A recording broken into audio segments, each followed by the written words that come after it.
Ah, friend. My expression wasn't much better than yours when I first saw this. Your eyes aren't deceiving you. It's her. The famous singer, Robin.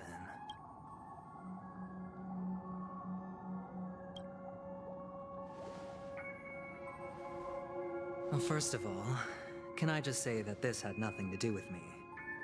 I'm just an unlucky bystander here. The family can testify for me. If you don't believe me, just ask anyone in the Bloodhound family. They hate me, and they hate the IPC. This is not where the crime happened. What I showed you was a memory. The most basic light cone manifesting tech. Did you really think the Galaxy Rangers were outsiders this whole time? Penacony has made a solemn commitment to protect the safety of anyone inside a family dream. Any person in distress will be forcibly awakened and safely returned to reality. What gives them the confidence to make such conclusive statements? Because behind this promise is the harmony. The family's Dreamweavers link up their minds together to construct an unbreakable defensive line, breaking through this line of defense to create death in the dreamscape. Not even a memo keeper could do that without the family's permission. Who could have done it, friend? The only one is her. The girl who calls herself a Galaxy Ranger. An imposter. An unsought guest.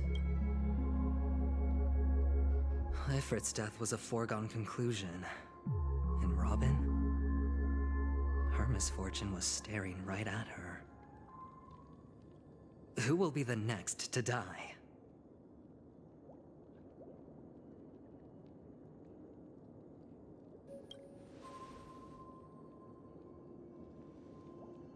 It's fine. Listen to your gut. Building trust always takes time, and I'm willing to wait. I just hope you realize that wherever that legacy is concerned, covert plans are already underway throughout Penacony. Everyone's got their own agenda. Careful you don't get stuck on the wrong side. If I were you, I'd keep my distance from Acheron. After all, any schemes out in the open are always going to be better than a monster in the shadows, right?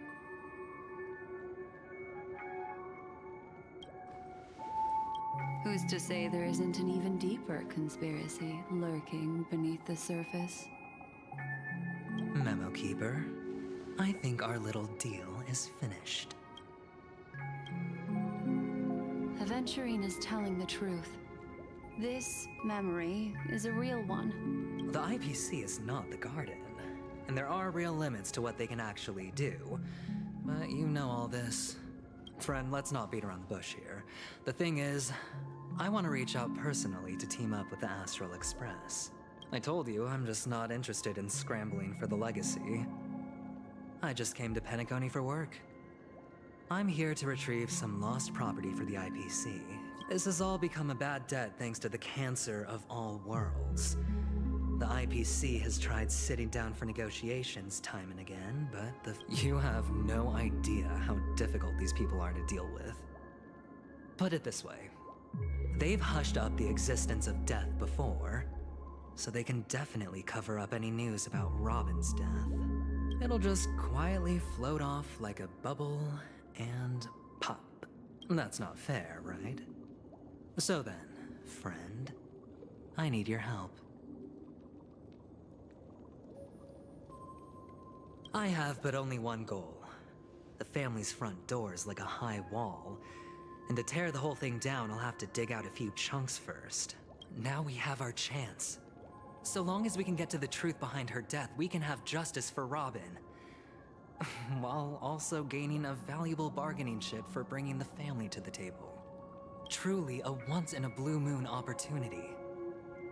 I've been investigating and making lots of friends all over Penacony precisely for this very moment. This tragic news would be extremely bad for the family, so they'll be doing everything they can to stop it leaking, especially to the IPC. But I trust that there are still a few factions that remain exceptions. And that's why I need you all. You get to find out really what happened and seek justice. And I get to put it toward completing my mission for the IPC. It's what you call a win-win situation.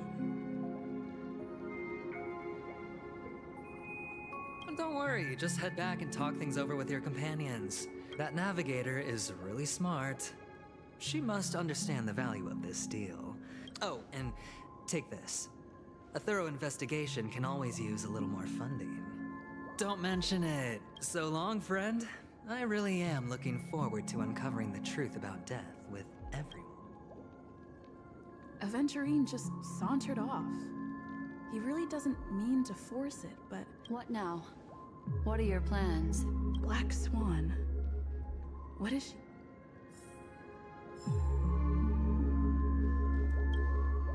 On the surface, this doesn't look like a bad deal for you.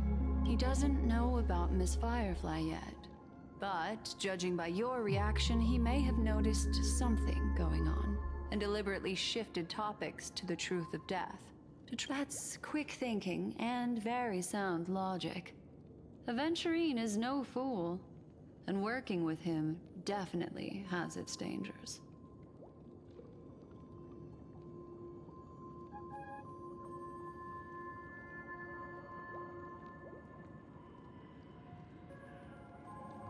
Leaving it up to fate.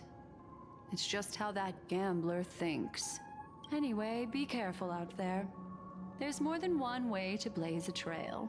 As for the other questions... I'm not sure the two cases were committed by the same culprit, but that massive wound looked like its winged blade. Plus, it seems unlikely that there would be two lethal entities loose in the dreamscape. Sorry, I can't answer that question. But without a doubt, she is the most special guest at this banquet. It's all happened so quickly, I can only make conjecture. After...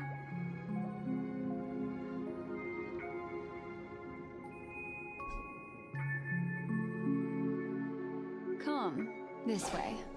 It's a short walk. Don't get lost.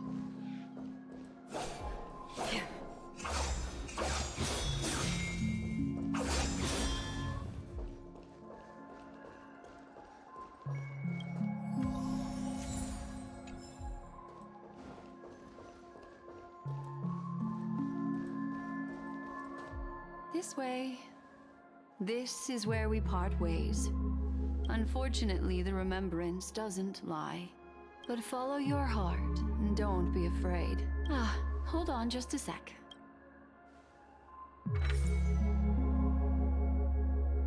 There you go. A small parting gift. If one day you unfortunately fall into the deep waters of the memory zone, and there's no memo keeper to join you, hopefully it can guide you on my behalf. I also pay great attention to the ways of the world. Then, I've something private to take care of regarding that Galaxy Ranger. What fascinating memories will you bring for me next time we meet?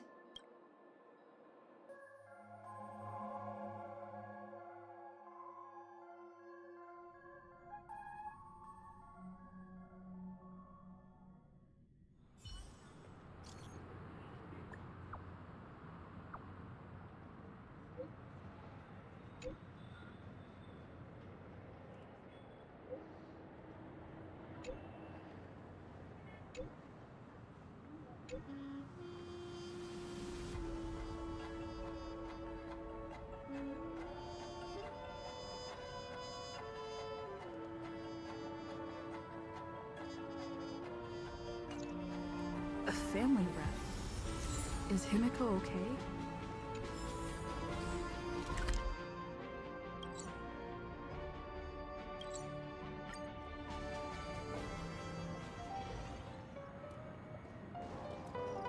So much has happened.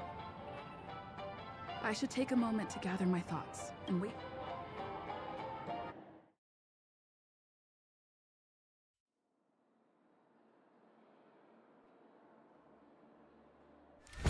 Better unsheath that blade now, Ranger. Do you still dream, Hunter? Of those slain by your hand?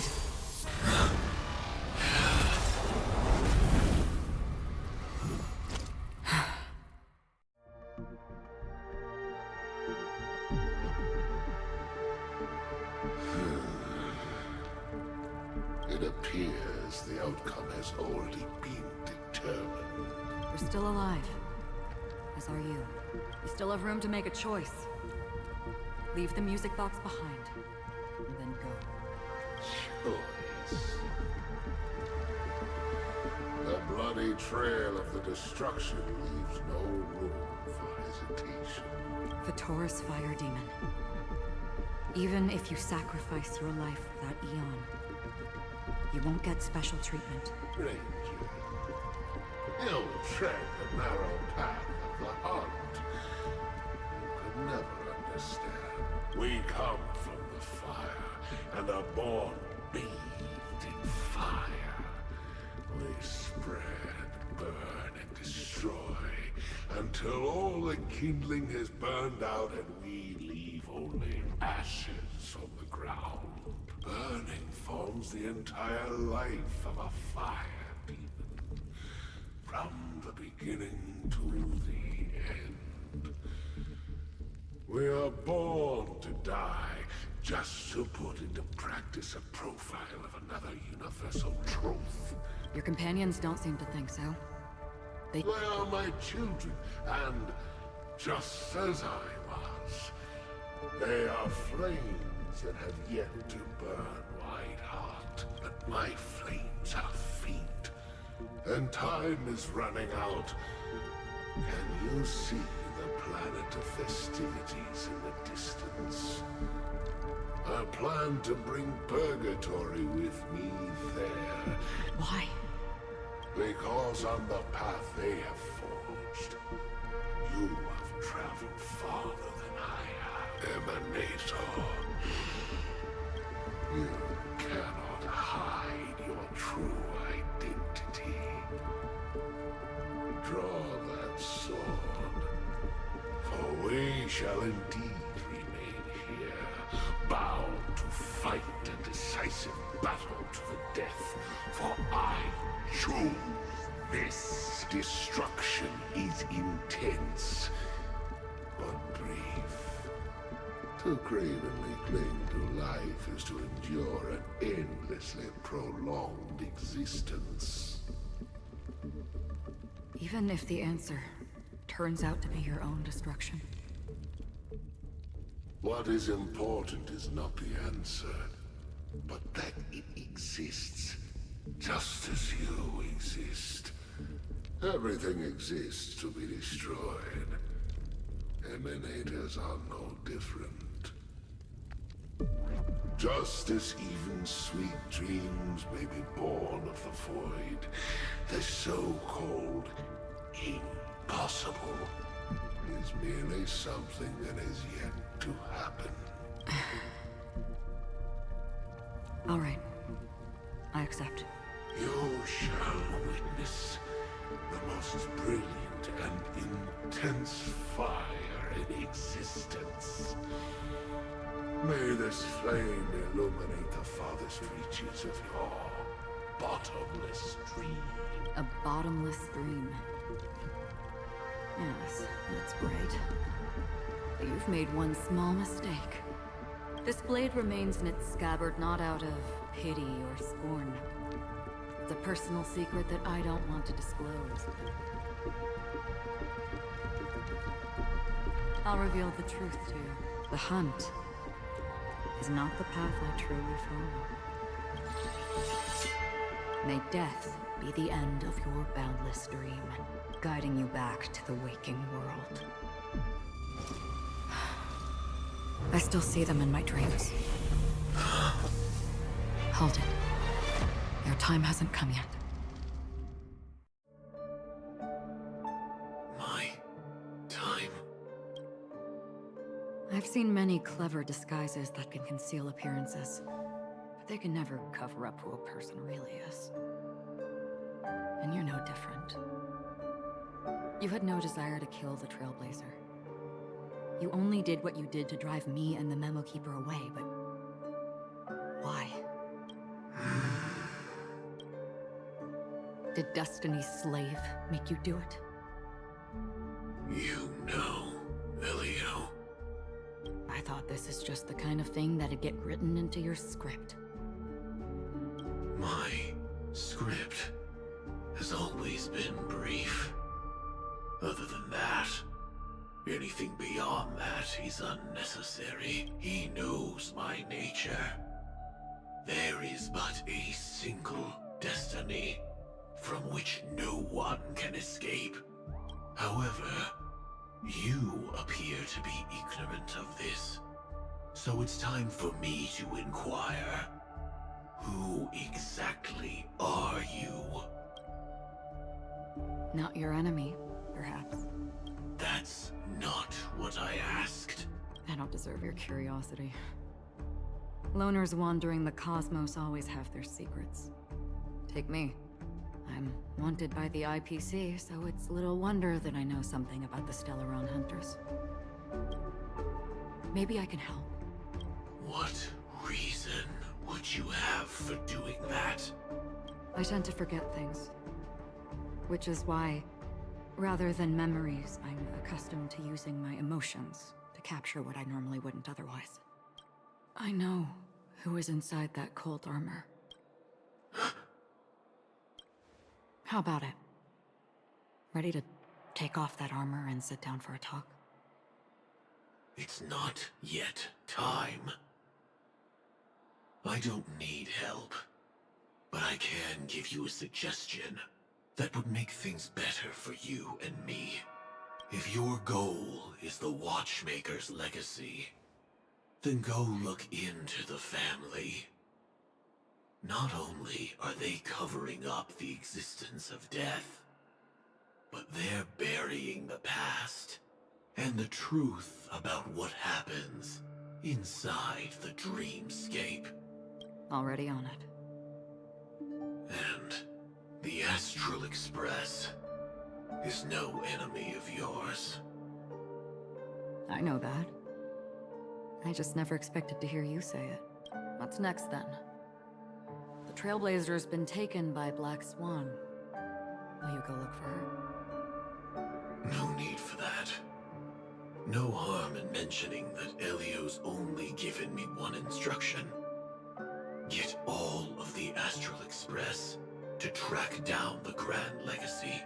I tried settling this in an easier and more direct way, but as you can see, here I am, confronting you.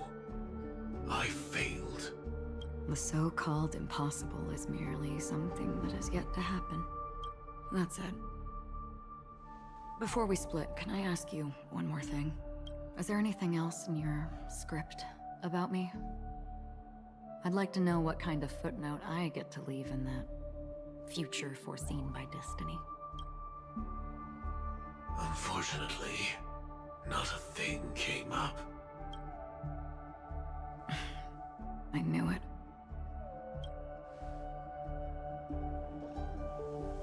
Hang on.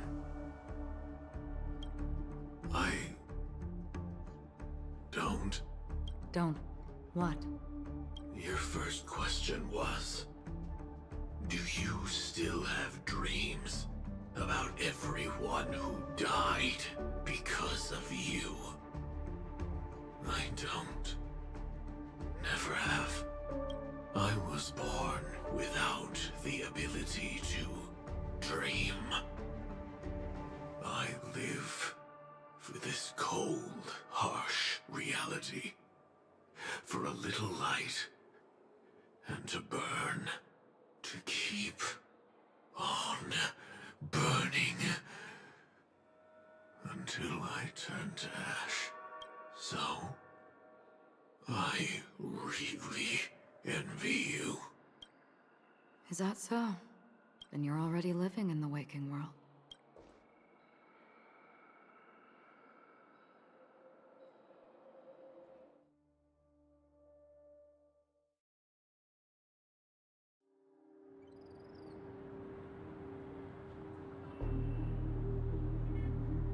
We heard about Miss Firefly from Black Swan. I'm sorry. Reality cruises on in serenity, while undercurrents bubble up from the dreamscape. Stay strong, everyone. We can still do what we can for them. Starting with finding the murderer. Let's recap everything then. The Trailblazer just reminded me of something. Indeed, we trust that the Nameless has nothing to do with this. And we also beg each of you to help assist the family in verifying the identity of the deceased. That's how it was put. Looking back, he seemed a little evasive at the time. And he also failed to mention anything about the earlier murder, too. The family's planning on covering up all news about Miss Robin's death. If news gets out, Penacony's going to turn into a bloodbath. But the murder that followed closely after was obviously beyond their anticipation. The family had to try and turn things to their advantage by bringing in reinforcements from outside. It may also be that Miss Firefly's murder had so many witnesses that it couldn't be covered up. So they went with the flow and let more people on the scene to control the situation.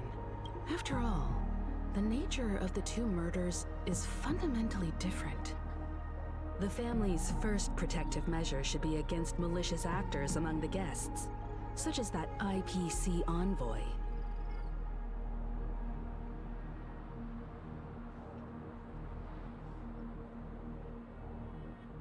All the while accusing that Galaxy Ranger. Are we missing the forest for the trees here? I always felt that Aventurine's reasons for accusing Miss Acheron were highly subtle. At this point, I'm afraid the only ones we can trust are ourselves. Look, let's try to gather intel first and then list all the possible outcomes we can. Then we go through them, eliminating contradictions one by one. The fewer facts remaining, the closer we are to the truth. I've still got this sense of foreboding. It's like we're stuck in a whirlpool. This time we're playing the role of a real detective. But before we start, what are we going to say to the family and Aventurine? As I see things, the family harbors no ill will towards the Astral Express. If they didn't trust the crew, they wouldn't have casually commissioned outsiders to investigate a case that's, in all likelihood, a scandal. Plus, this is the family's turf. Teaming up with them should make things easier for us in the future. As for that Aventurine... He's complex.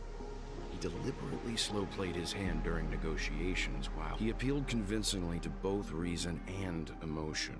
Still, it's good to have contacts among all this uncertainty. We also need to keep a certain distance from the family. Never let them get too close. So, you suggest accepting Aventurine's proposal to team up? Yes. It's risky, but we can only wait until both sides have played their cards before making any further judgments. I get why, but there's a whole lot of bad guys and girls around here. And I'm worried about getting stabbed in the back. She's been bullied a few times now, and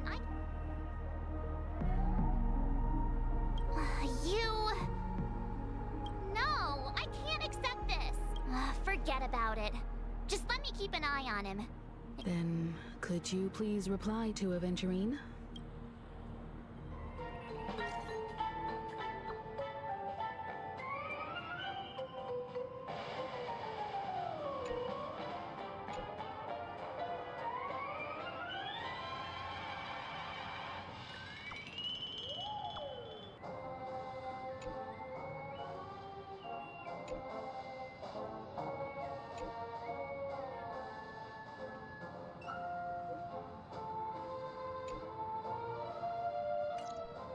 Looks like Aventurine is happy with this outcome. Wipe a long face, buddy!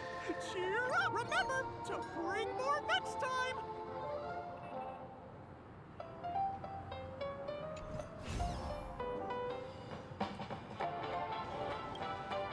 Aventurine's goal is to try and recapture Penacony for IPC.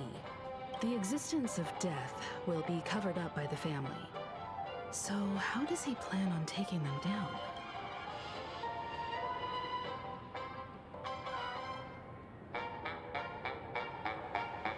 He's definitely going for the family, and it's just a matter of how. Aventurine has devoted considerable attention to her. I'm just speculating. He's clearly a born gambler if he's willing to go all in to win.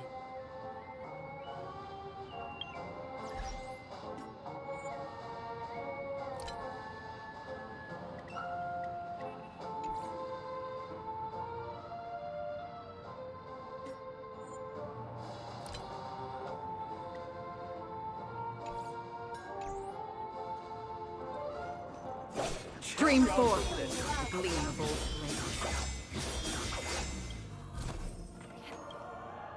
I hope it's not too soon to bring it up, but I feel like Miss Robin isn't actually dead, because aren't we supposed to be inside a dream?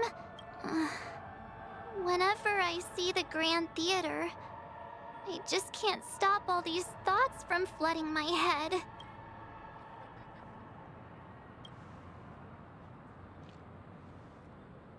No. After all, they've brought everyone this sleepy dreamscape, which everyone loves. Everyone's still having a great time out there on the streets. Aw, what a mess.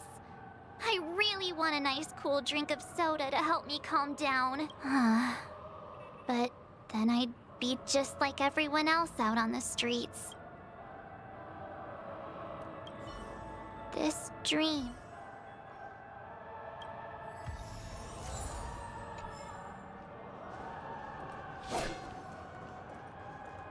Stream forth, gleam of old flame.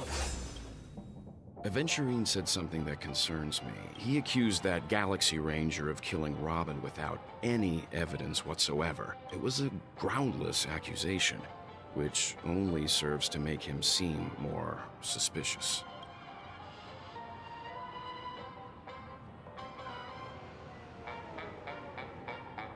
Maybe Aventurine's goal was never to gain our trust. Maybe he wanted to foster a feeling of enmity towards Acheron and make the situation more volatile. However, I asked Dan Heng back on the Express to confirm that story about the Annihilation Gang and the lost messages. You've met her many times now. What's your impression of Miss Acheron? That fits the stereotype of a Galaxy Ranger to a T. They're eccentric, unpredictable, and fond of being alone. Looks like Aventurine doesn't need anything else. Let's turn our attention to the family's assignment for now. Among our current clues, the two murders that she witnessed are the most directly connected.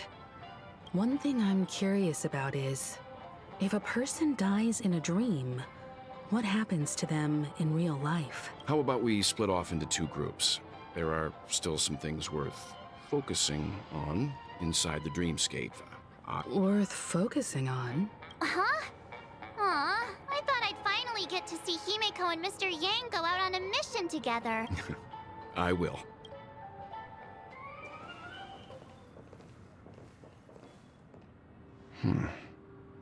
Honored guest, could you come out for a second?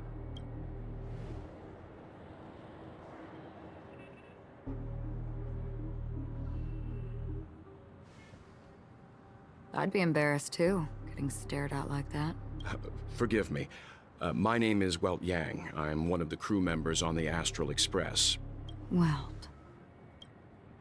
Is there something about my name?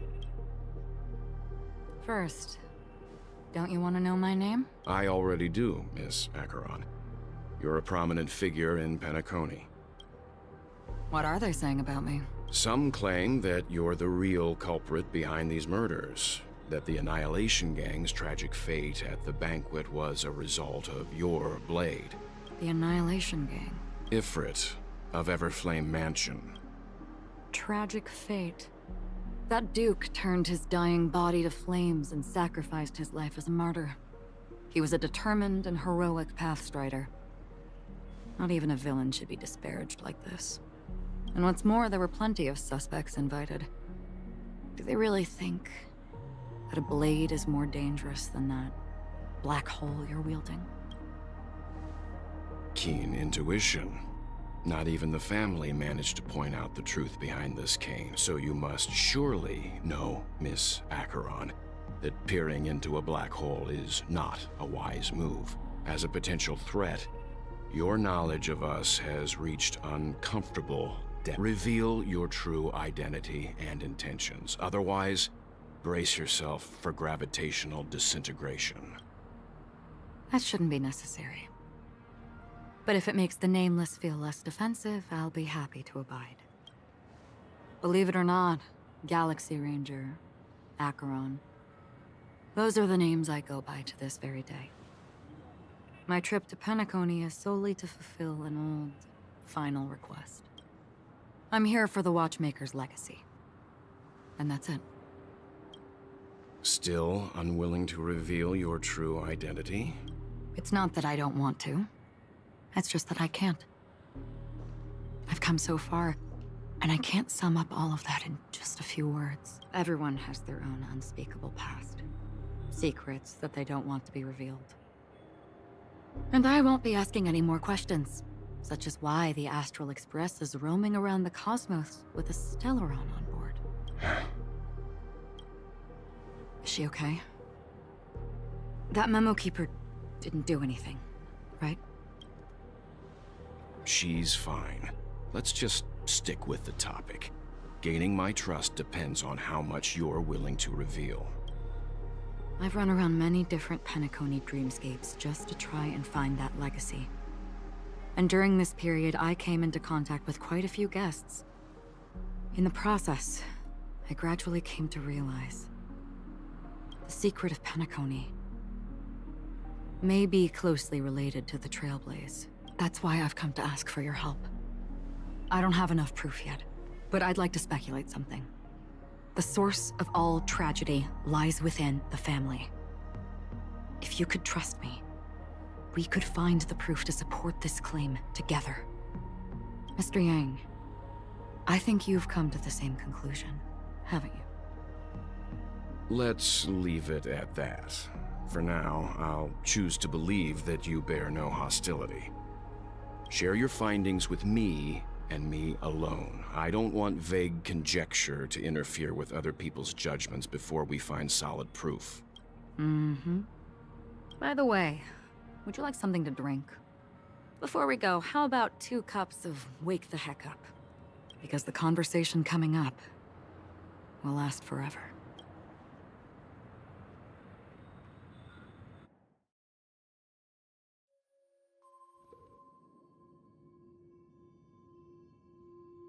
I've been watching her closely for a while now, and the first invitation was in the banquet hall of the hotel. She just sat in one corner, keeping silent, chugging down a couple cups of Wake the Heck Up.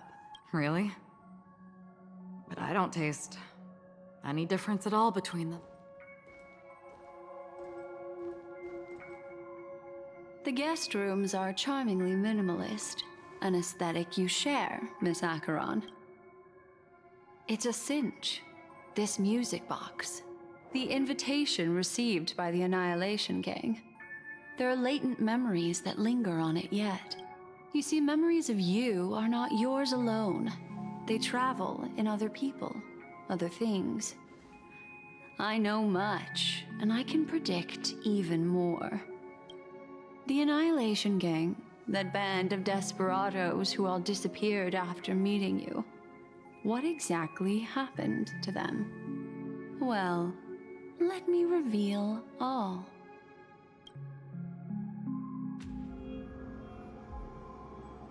Gradation 12. Dreamscape 12. Father, I dedicate this to you. Well done, Dubra. Wherever they go, shall be met by annihilation. There it is. It's hazy, but it's Ifrit's voice. The other one is probably his progeny. This is the residual memory from when the invitation was first delivered. They were abruptly interrupted. Then, what happened next is... They sought refuge in a land of sleep, merely wishing for undisturbed rest, away from the storms. Children of the Flame, this marks your rite of passage. She won't be necessary. I alone am enough. When have those on the path of destruction feared death? The Everflame Mansion has set out on a journey. Those poor people, they have no idea what lies in wait ahead of them. Memory recovery is going well, but slowly. She'll be here soon, and time is short. There's nobody else here, so there's no need to be delicate.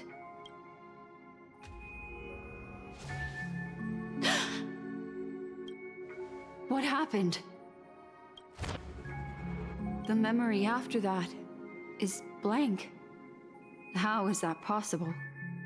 This music box fell into Acheron's hands, and she brought it to Penacony. That's a fact, and that's how it should have gone.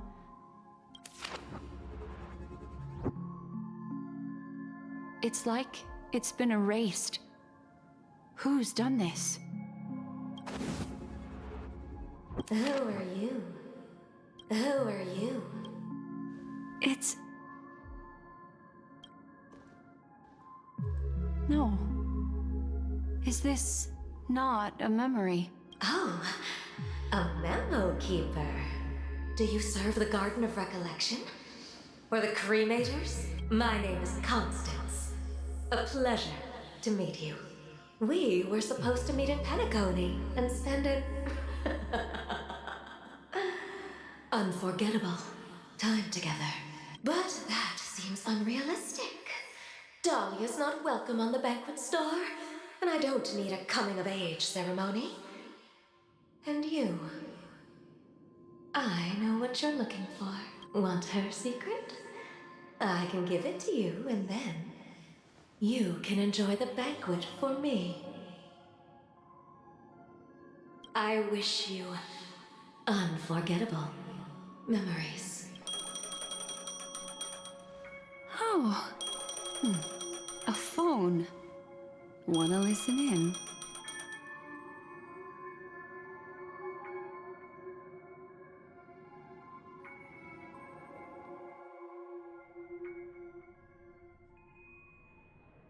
A few days ago, the IPC made an announcement.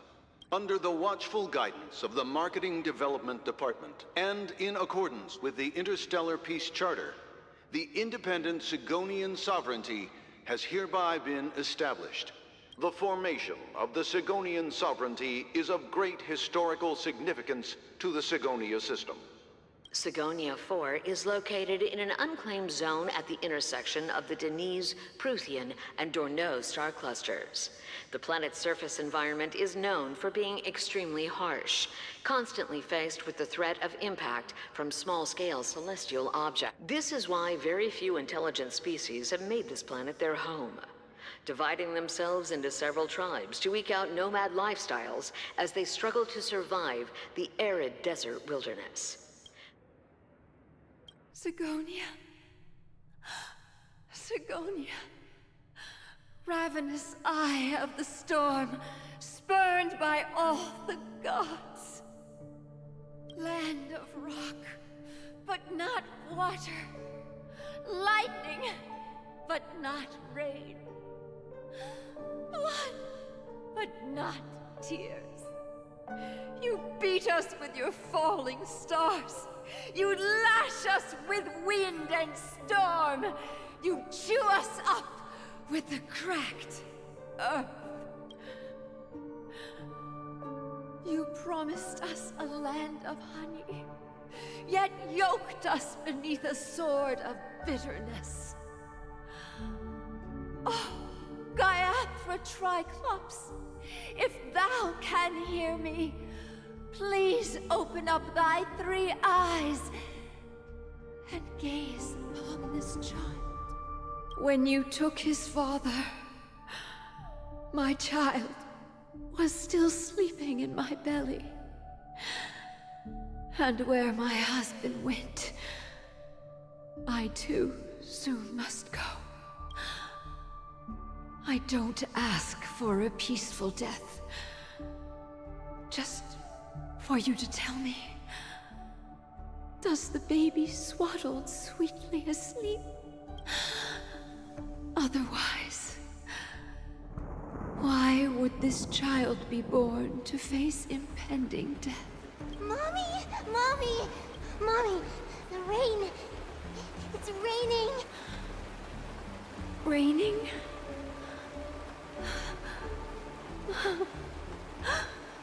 Raining!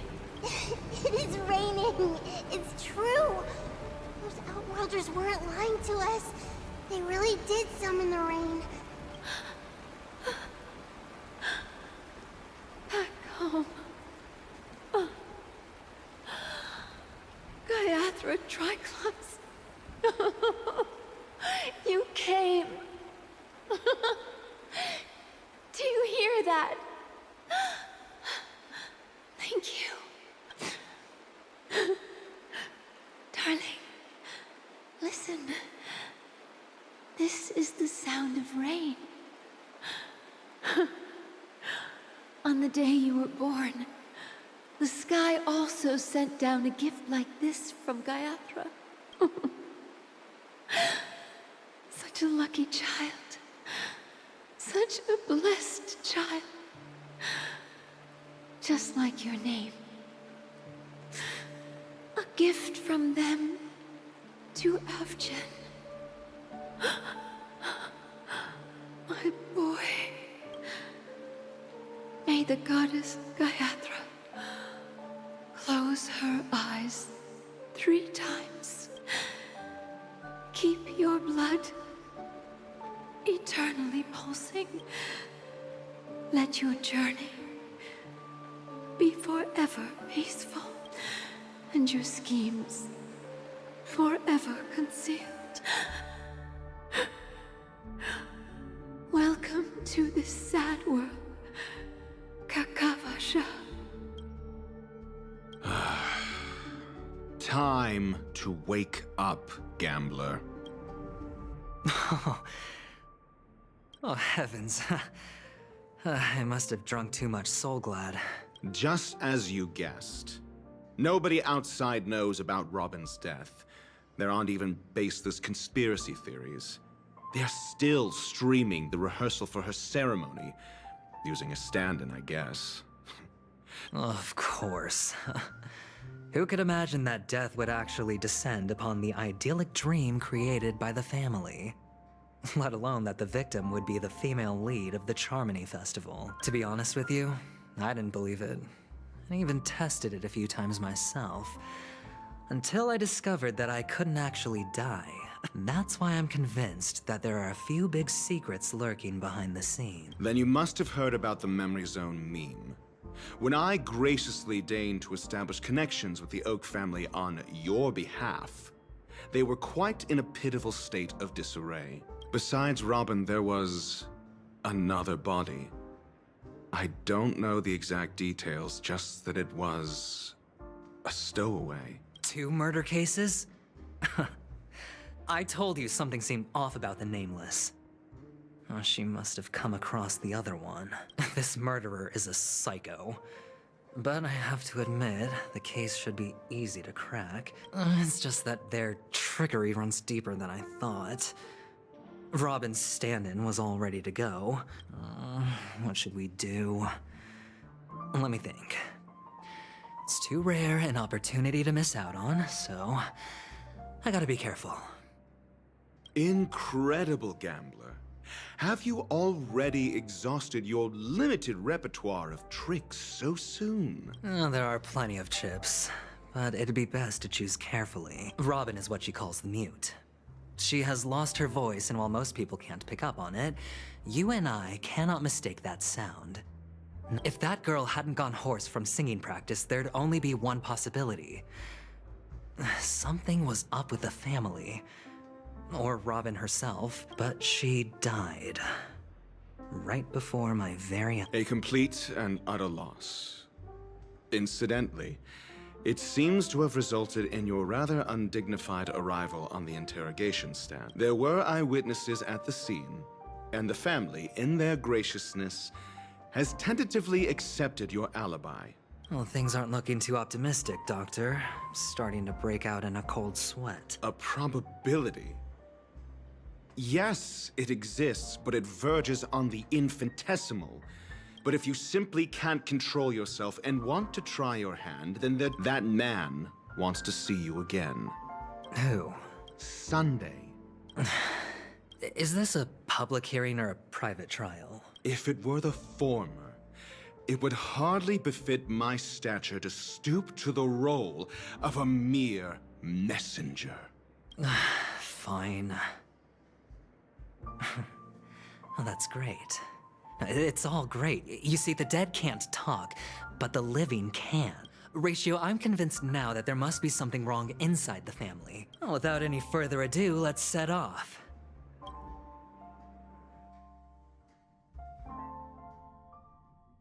We're here.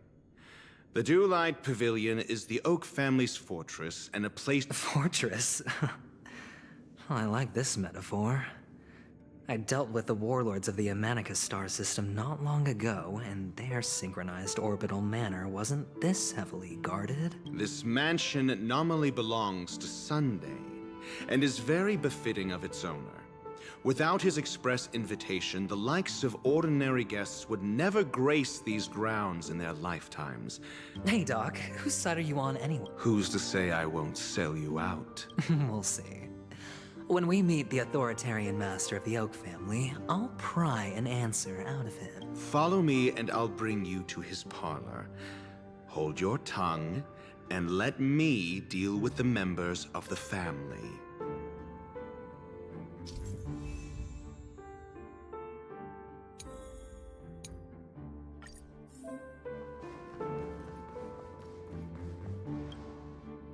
Hey, you two! That's a place of business. No entry.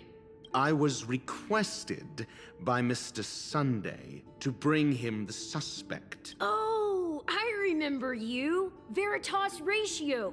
Excuse me? The one on your head. Of course, it's nothing compared to my full pocket dimensional annihilating power armor of the Mobile Knights. Right, and as I mentioned, that fantasy raiment of yours doesn't exist. That's because you can't see it. Like I say, only family can see the glory of the Mobile Knights. It seems like the idiocy index here is no better than it is out there.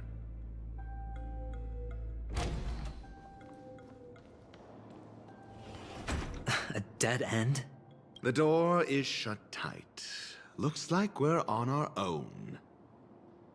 I mean, there isn't a door. How did you get in before? For security reasons, the family built the administrative site deep in the dreamscape, with the mechanisms hidden in these Nightingale statues. The direction on the previous occasion, an attendant named Kona had gone to the side room to verify something before setting the statues in the correct positions. Well, maybe we should do the same. Let's go and take a look.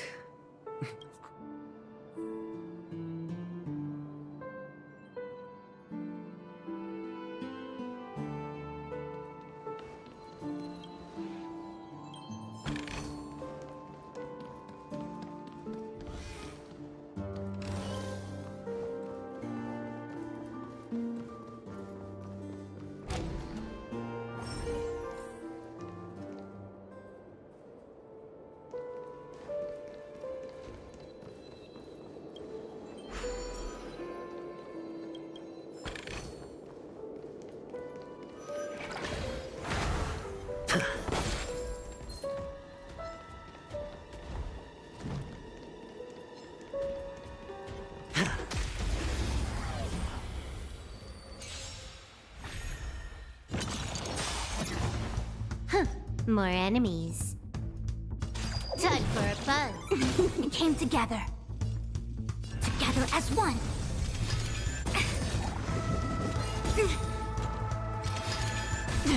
Hedge your bets.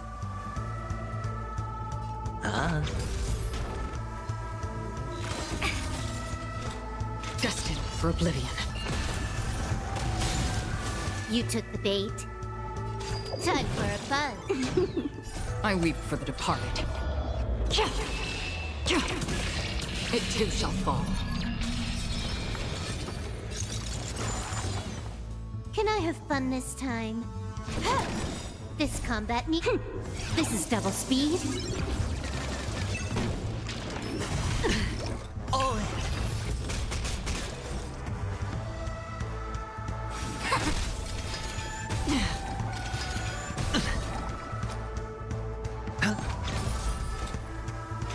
Still waters of oblivion.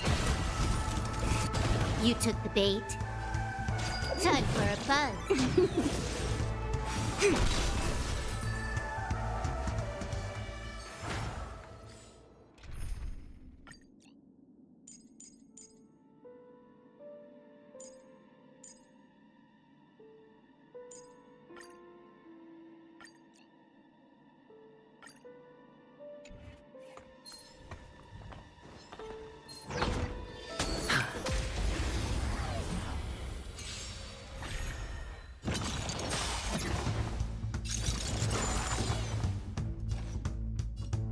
Time for a buzz. This combat need. This is double speed. Commencing support. Another journey begins. Destined for oblivion.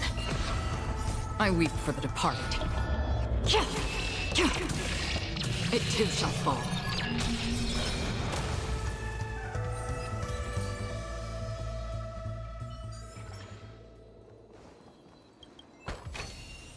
A reward with no risk? I'll take it.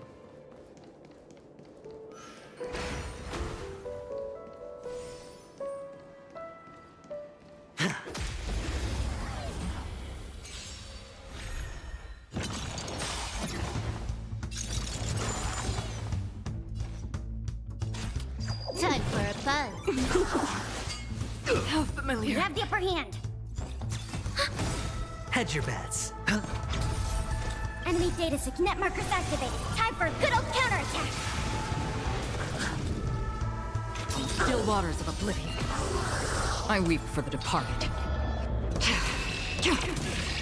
It too shall fall.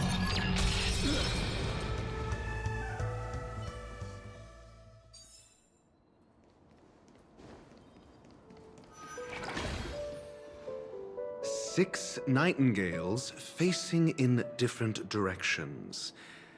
An obvious hint. But are these nightingales? They are. How can nightingales be so huge? They look more like torment eagles to me. There are no eagles in the 5 families, only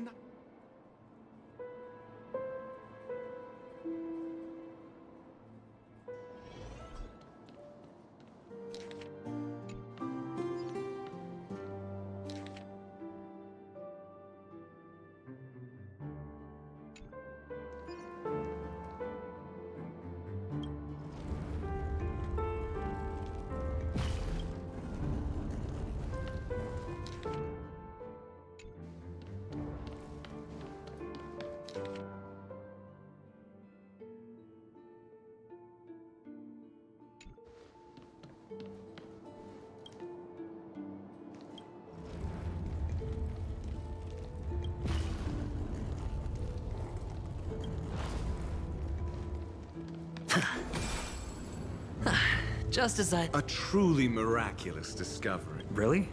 Well, I thought you'd given up on that all. I was being sarcastic.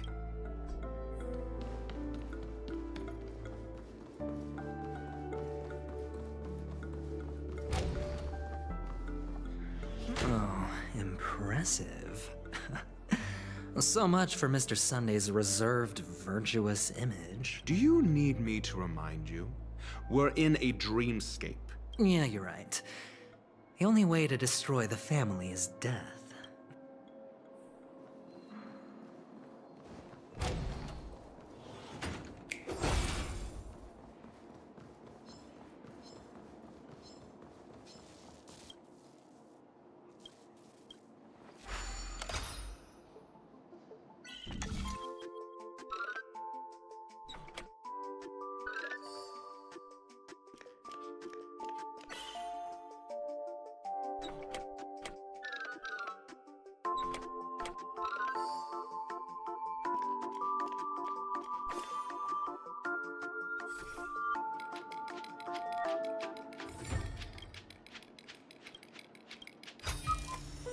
A reward with no risk?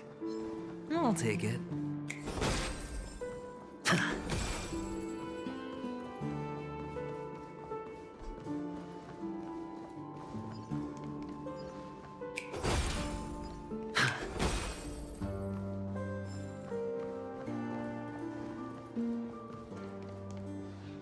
Hold on. Huh? What's wrong? No, but this door is locked. My friend? Did you really make an appointment with him? It's a trial. You got to prove your worth to Sunday before you can speak with him. If I'm not wrong, we need to find a way to open this door in the hall. Oh, an escape room? Get serious. I've no time for games. Wow. That's an enormous sandpit. I'd love to build a tall building for myself. Oh, look. There's a noticeable gap in the model. There wasn't a gap before.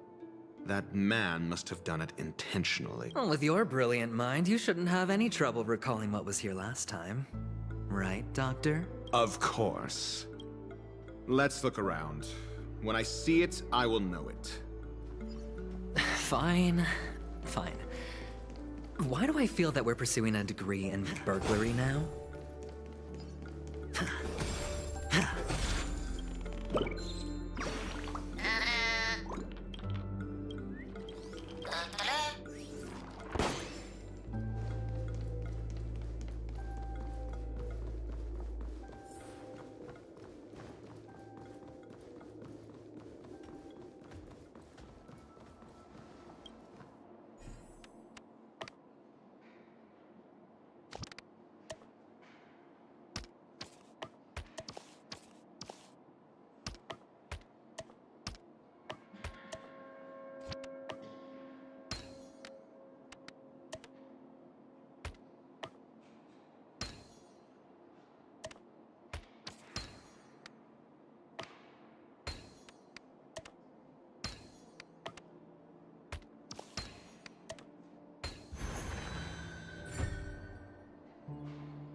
Found it. This is it.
dice have been cast.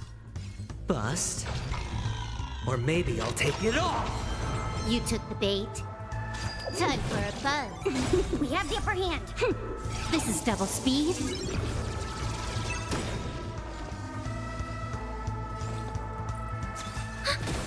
I hit the mark. I weep for the departed.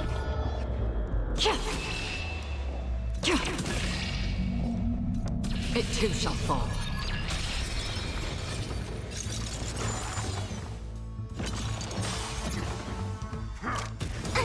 Watch your head. Enemy data net markers activated. Time for a good old counterattack. Again. Time for a buzz. Commencing support. Hedge your bets. Free will, or was it fate? Destined for oblivion.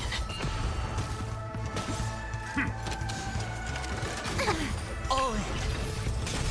You took the bait. This combat needs optimizing. This is double speed.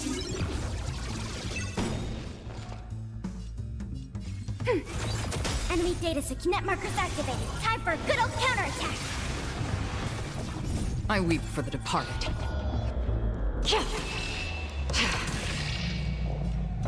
It too shall fall.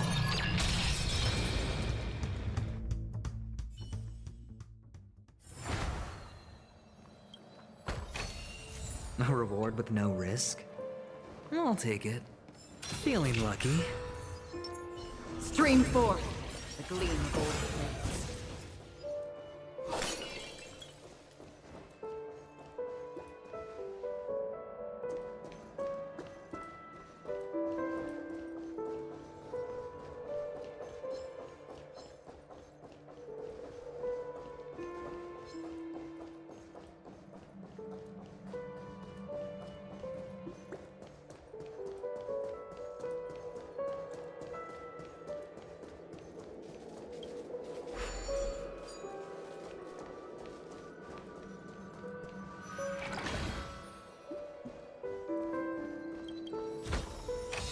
This is what exploring the cosmos is all about.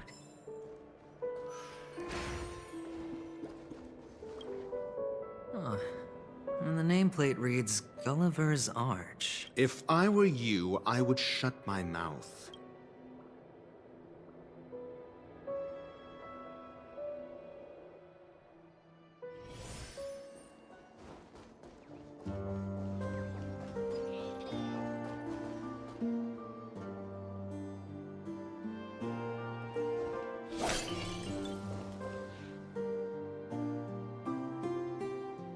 Oh, this reminds me of one of those building toys. Oh, look. The gap is closed. And it fits perfectly.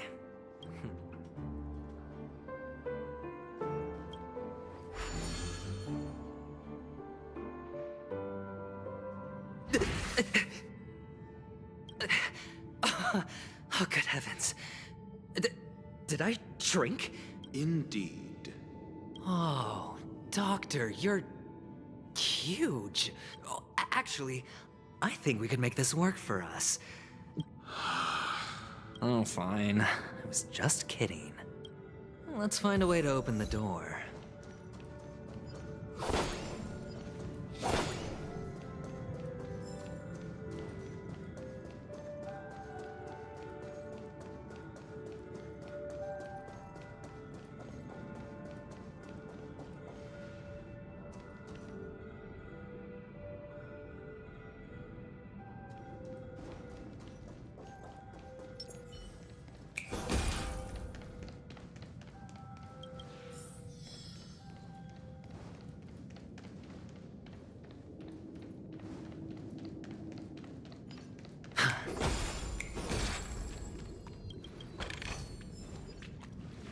Hello!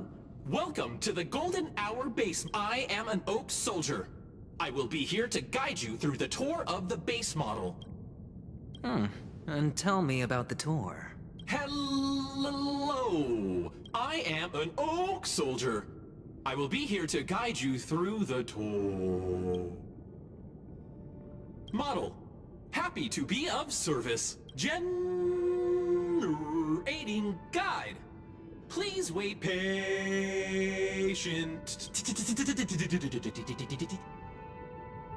Found the nearest check-in spot. Please look behind me. A capsule machine model.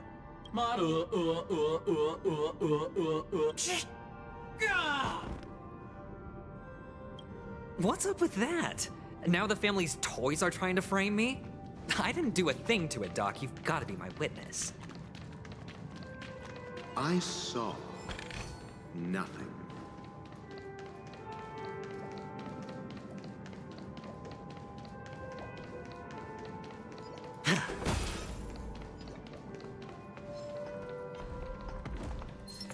Stream 4. A gleam of old blades.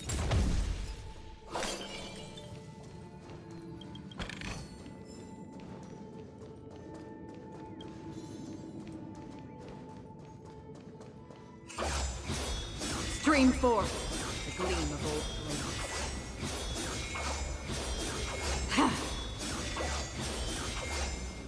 Oh, capsule machine.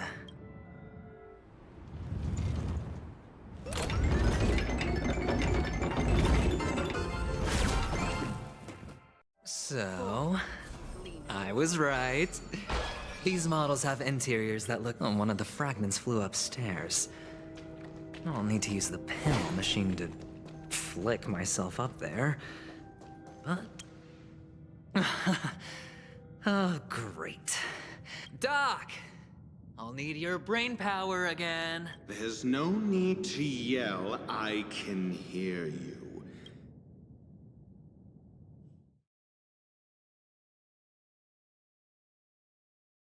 Finally, a moment of peace.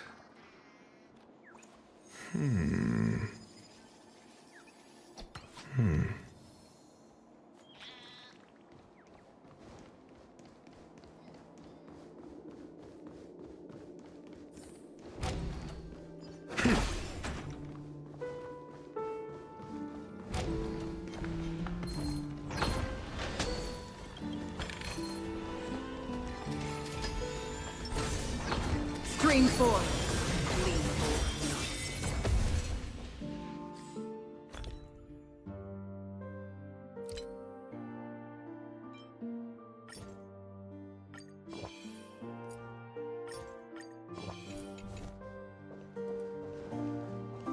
That's it. Pleasant moments of solitude are always fleeting.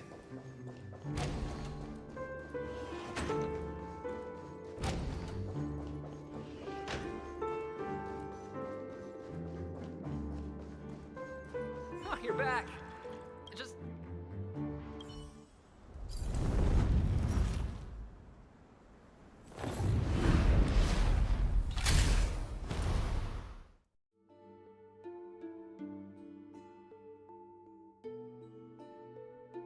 Thanks, Doc.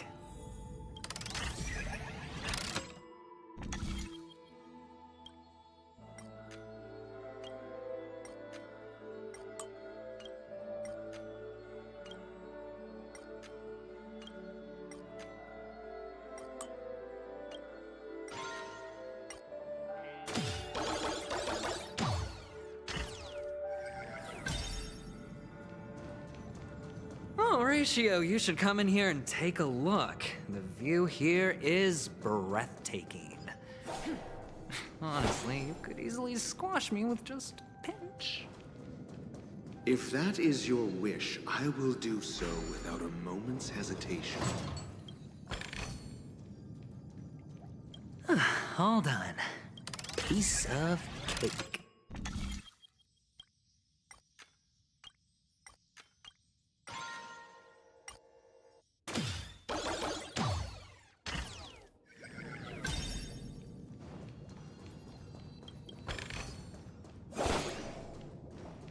Stream 4. The gleam of old blades.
And the joyous tour of Toy City has come to an end.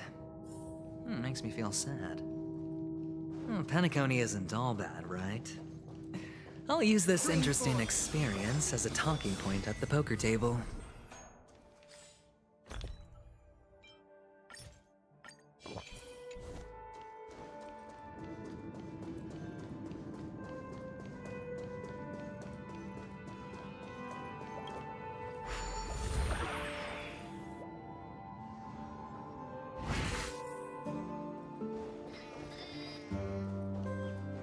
Stream forth. It's a pity you made it out of the sandpit alive. Sunday is just beyond this door. Yeah. Only I believe he's the one who should be prepared to face me. Tell me about your plan. I don't have a plan. I'll just play it by ear. Looks like sincerity isn't in your dictionary. Am I not sincere enough? There's no need to emphasize it, and I'll help him find the murderer. He can't do it due to his status and position, but... On what basis do you believe he's incapable? Simple. Because that murderer could very well be a traitor hiding inside the family. Do you mean... That was just an excuse, good doctor. There's something wrong with that woman. We need someone who can keep her in check. Moreover, I need to know her identity. If I'm lucky. She could be an important pawn. And it's good. But honestly, the murder case is likely unrelated to her. I believe my standpoint. There's a rat in the family. We'll see. Using Robin's death as a bargaining chip, I'll win back my freedom and power. If the chance of winning is just beyond this door, even if that chance is close to zero, well, you can't win if you don't play, right? Ah, the charming audacity. 3 chips are enough. All or nothing.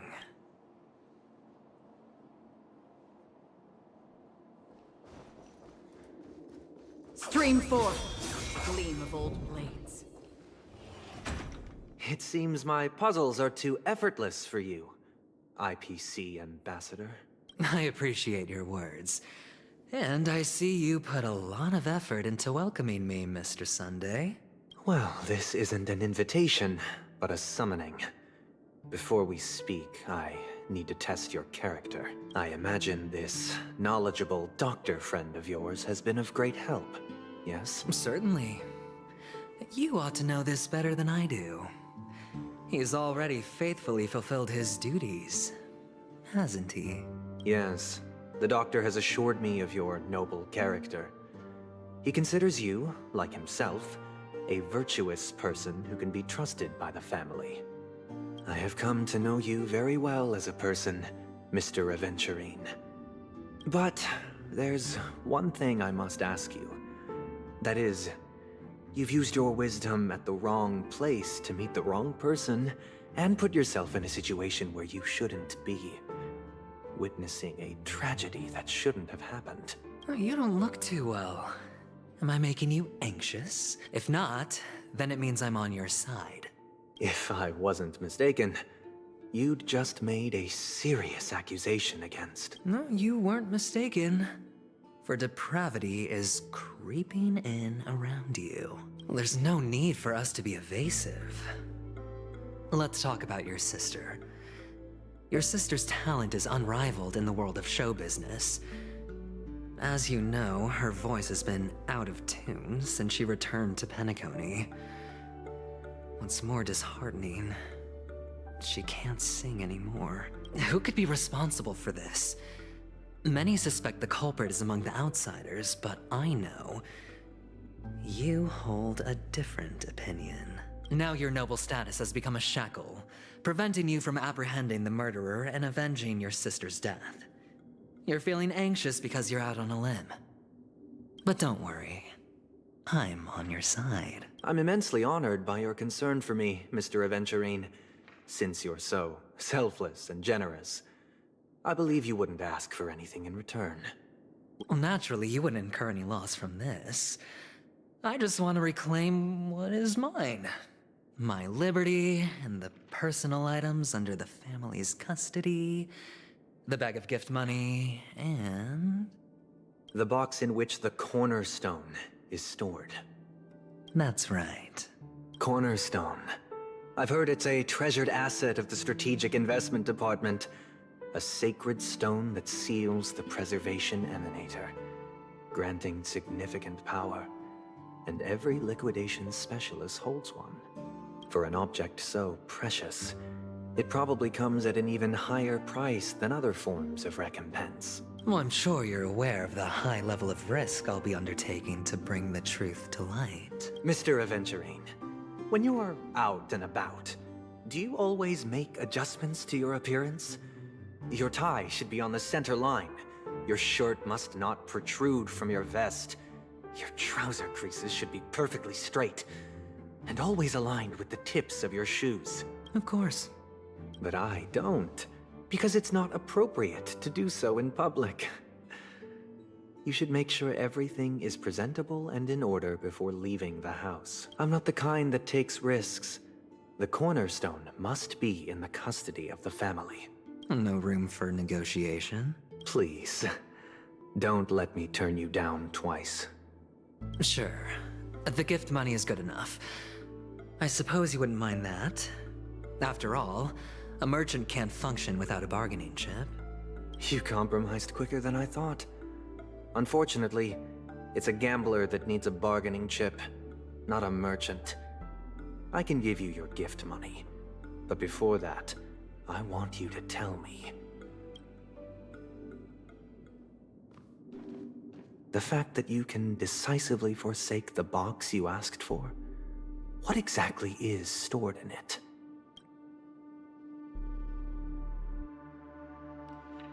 Oh, triple-faced soul, please sear his tongue and palms with a hot iron, so that he will not be able to fabricate lies and make false vows. What have you done? Under the light of the harmony, all wickedness is revealed. I implore them to shed their light, and I'll ask you questions on their behalf. Next, you have 113 seconds to prove your innocence and gain my trust. And if I refuse to answer? You can try, and we'll see if the harmony rejects you. Question. Do you own a cornerstone? Yes. What a simple answer. You, too, understand that idle chatter leads only to poverty. Did you hand over the cornerstone to the family when you entered Penacony? Yes. Does the cornerstone you handed over to the family belong to you? Yes. Is your cornerstone in this room right now? Yes. Is your memory free from any kind of tampering or deletion, encompassing but not restricted to the techniques of the Garden of Recollection? Yes. Are you an Avgin from Sigonia? Yes. You even know about that? Do the Avgins have any ability to read, tamper with, or manipulate one's own or another's? No. Do you love your family more than yourself? Yes. All the Avgins were killed in a massacre. Am I right? No. Are you your clan's sole survivor? Perhaps. Do you hate and wish to destroy this world with your own hand? I don't know. Interesting. Now, the final question. Can you swear that at this very moment, the Aventurine stone is safe and sound in this box?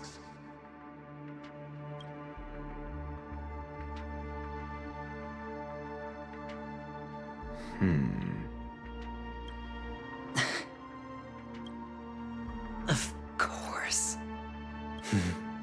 Looks like we can get an answer. Open it, Mr. Aventurine. It's your last chance to defend your honor.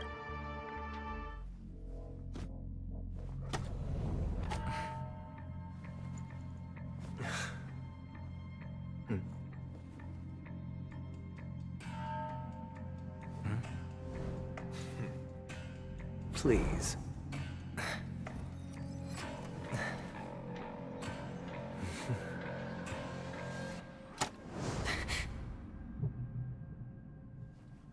Are these what you're looking for?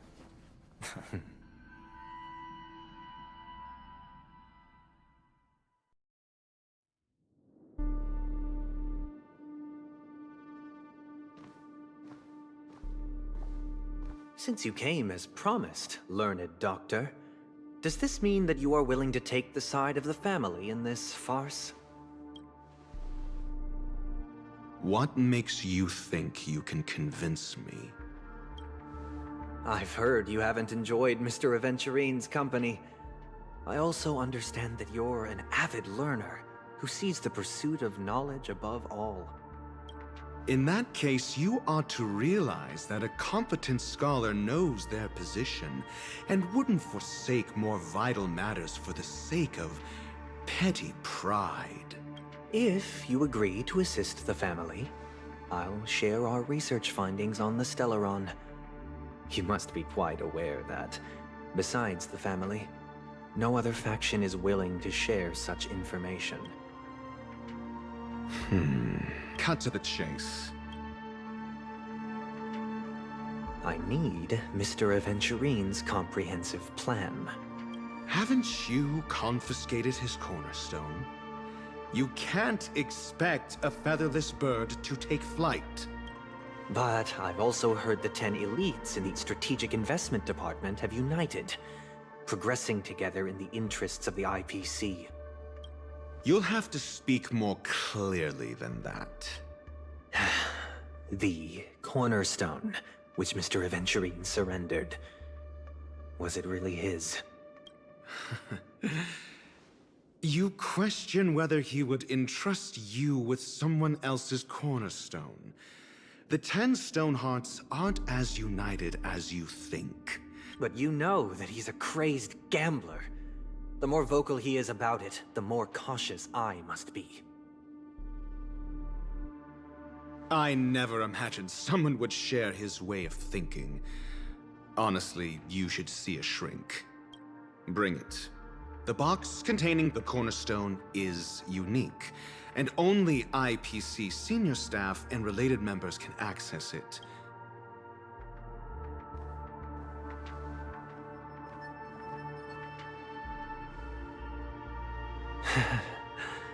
I appreciate it.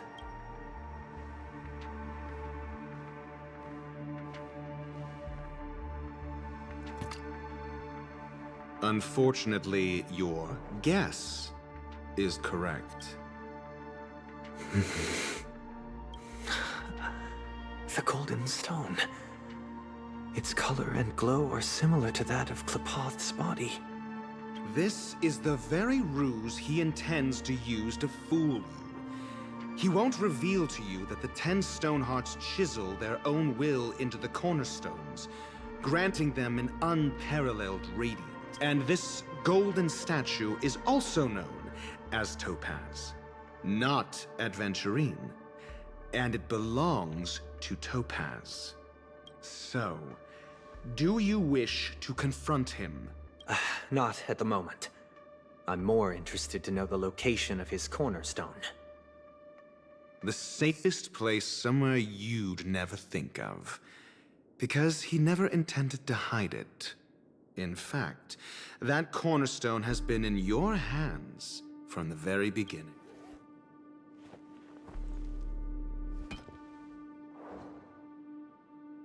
I see. This bag.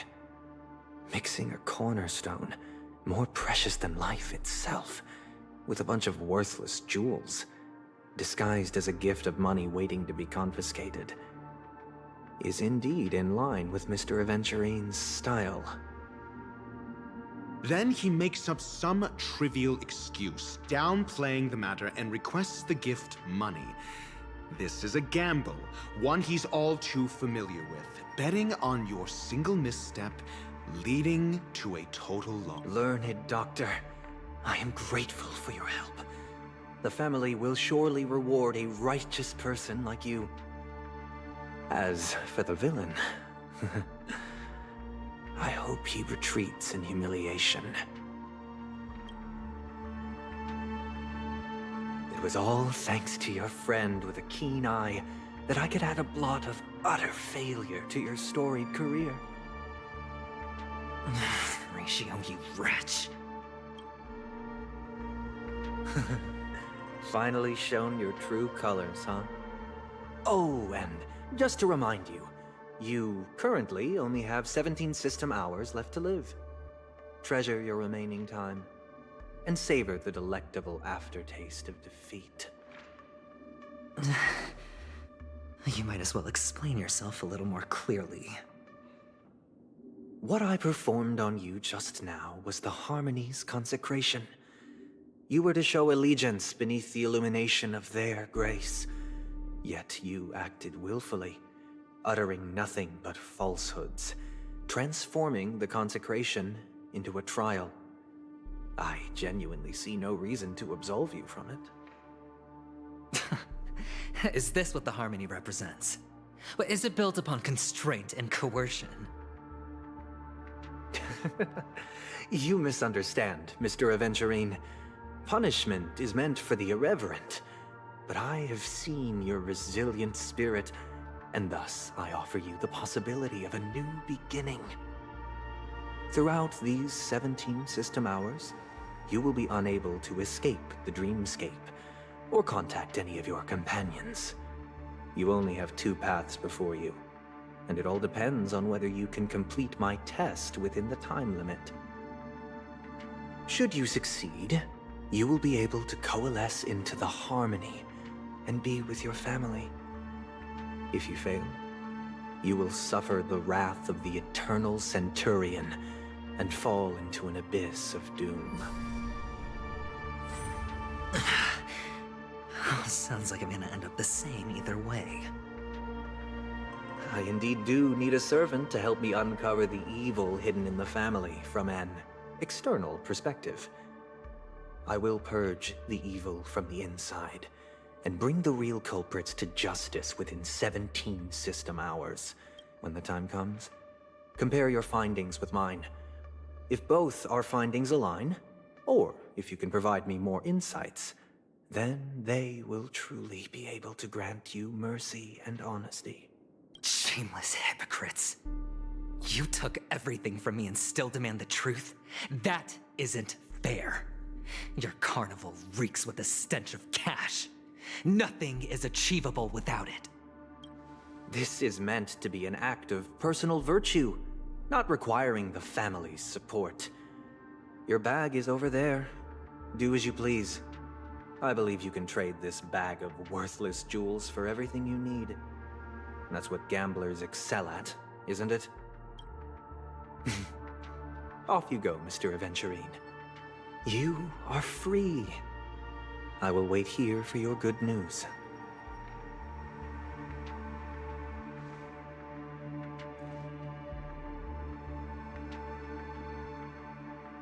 This meeting isn't an interrogation or a negotiation. It's an outright execution. Why would I do that, Mr. Aventurine? I'm just wondering what a passerby who stumbled upon a scene of a murder could have found out. That's all. By the way, before you go, I have a personal question. What is it now? Do you truly wish to bring about the destruction of this world? Kakavasha! Where did you go? Oh, are you injured? I got it back, sister. You went to look for them? That's too dangerous. It's just a necklace. It's neither food nor water. But I can't live without you, little brother. Promise me not to look for those catechins again, okay? Sister, don't be afraid. The catechins are fools, but I'm smart. I played a game with them, and I won. Won? What happened exactly? Tell me. I made a bet with them. The 2 birds in the desert and me. Who will die first? I won. They suspected me of cheating, but I didn't. I won fair and square. Of course. Of course you'd win. You've always been a lucky child. Gaiathra Triclops must be watching over you. But that's no reason to push your luck by going up against those bloodthirsty, cruel catechins. Have you forgotten how Mom and Dad...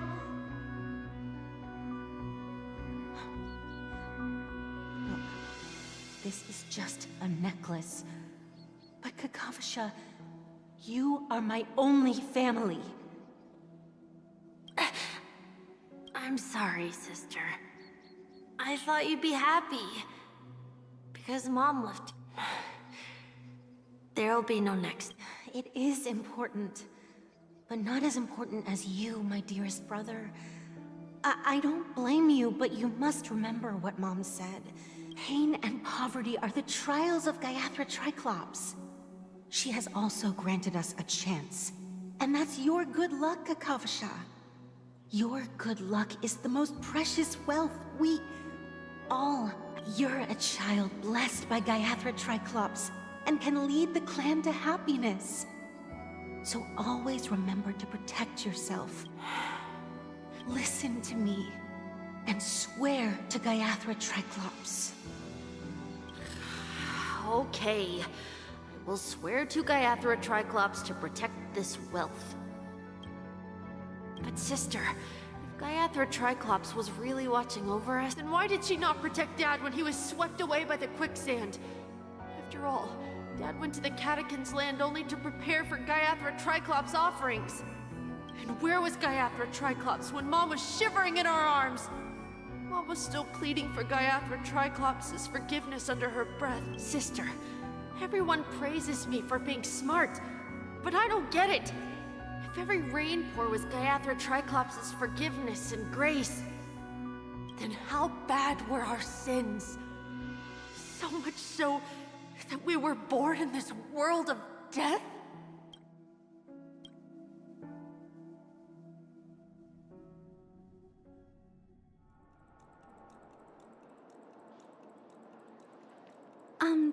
Excuse me. I can't seem to find any information on this artist in the Iris family archives. The photo you provided also doesn't show any matches. Just as I thought. I'd like to ask, what kind of traces do people leave when they enter a dream? Are you referring to the records when you enter the dream pool? The equipment will monitor physiological indicators, such as heart rate, blood oxygen levels, and body temperature in real time. I apologize. The hotel does not have access. This information is managed by the Bloodhound family. Looks like nothing can be found here. At least we know who to look for next. We can ask the Bloodhound family for information. Thank you for your assistance, Miss Allie. Fine? What does that mean? Is there something wrong with Miss Robin? I'm sure. Sure enough, no one knows about Miss Robin. I'm not surprised, but that Miss Firefly is truly mysterious. There's no information on her in the hotel system.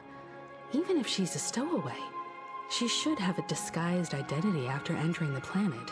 She's also in the running for the legacy. How is she going to sneak into the dreamscape unnoticed? Is there any other way to enter a dream? Besides the hotel room's dream pool?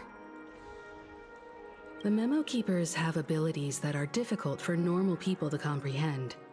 In the memory zone of Penacony, they thrive effortlessly. The hacker girl from the Stellaron Hunters used extraordinary means to unlock the Dreamscape Hotel's seal. According to the scene witnessed by her, it is likely that they are behind Miss Firefly's case. The Garden of Recollection and the Stellaron Hunters. Both are possible, but what about the IPC? Who are you guys? The Bravo team has arrived at their designated position. Armed evacuation? What do you know? It's more efficient this way. Just don't let the director... Help! Help me! I spent all my year-end bonus on the snowball! Hey, check it out! That voice. Could it be the IPC workers from Bellabog? To all guests, the IPC will be conducting special operations within the hotel. I'll request a beating for you lot! You've been told not to drink during work hours. Take him back to the hotel room. I'll organize a meeting later to properly go over how this incident report should be written. Miss Topaz? Oh, long time no see, Astral Express crew.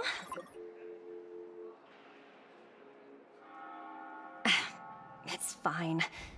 Do as they ask, and try to avoid any conflicts with the family. As you see, the IPC isn't very popular here on Penacony. Only a Venturine, who carries an invitation, is allowed to attend the banquet.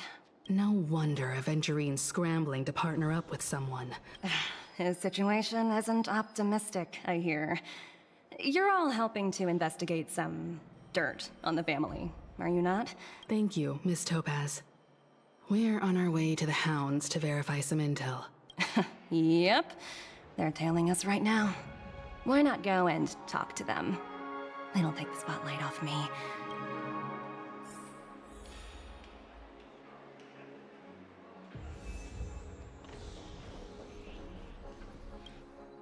We're carrying out our captain's orders.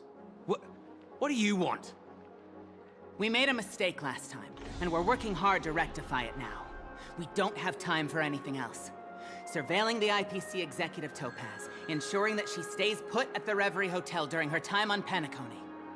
We've got the right one this time. So that's it. They were the pair who were after Firefly at the time.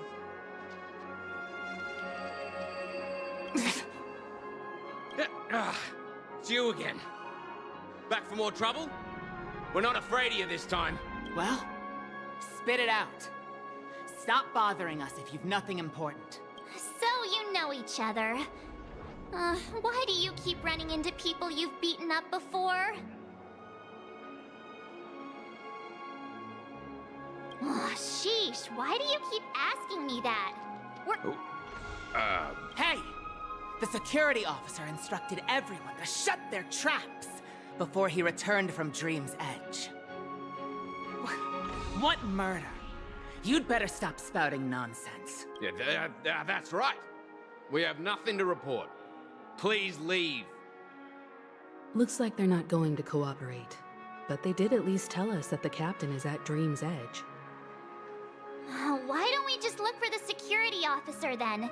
It's probably Gallagher, the one she mentioned, right?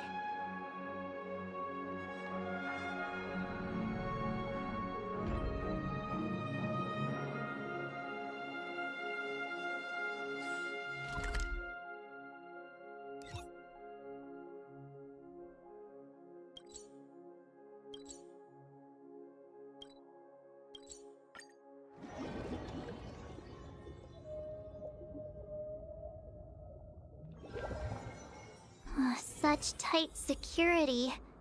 I bet they're stumped by the case as well. Gallagher. Gallagher. Where could he be? Constructing dreams. Dream 4. Apologies. The Bloodhound family is running an investigation up ahead. Hold on a minute. How much trouble have you stirred up exactly on Penacony? You think you look alike? Wait, are you for real? Not possible. It was you the last time, yelling about some clockwork friendship while beating me up with that silver-haired girl.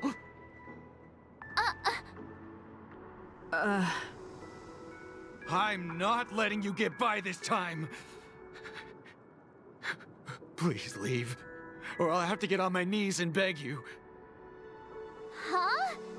What kind of heinous crime have you committed now? Hold on, sir. We have documents authorized by the family that would aid your investigation. If it wouldn't trouble you, could we see this Mr. Gallagher? Who exactly is this Gallagher you keep talking about? There've been a few people mentioning this name. Even the one with the gray hair. He didn't send you all here? It was the security officer who dispatched us? He'll do. He's the one— Sorry, no can do. The boss said that since it's a matter of the family's reputation, everyone, please leave. We're really sorry for troubling you. Another way. That's it! Didn't they say something about that, what was it? Clockwork? That got this guy to change his mind.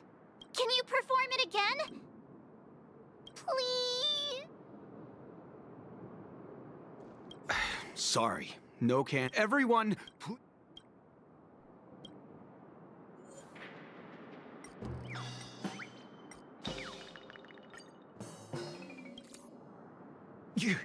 You lot insist on doing this. Sorry, but human lives and the family's reputation are at stake. It is imperative we know everything about the case. No, I meant to say... Do I really have to get down on my knees and grovel?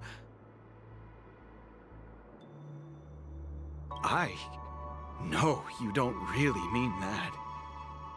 If that's the case, I'll just have to acquiesce to everyone's wishes.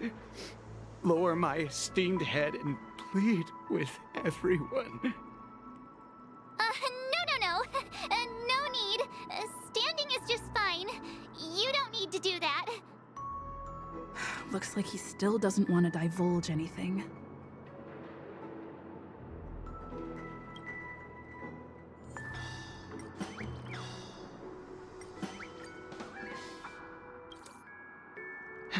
Let me see what time it is now. Whoa, it's this time already. What? Time to clock out. And no one's gonna stop me.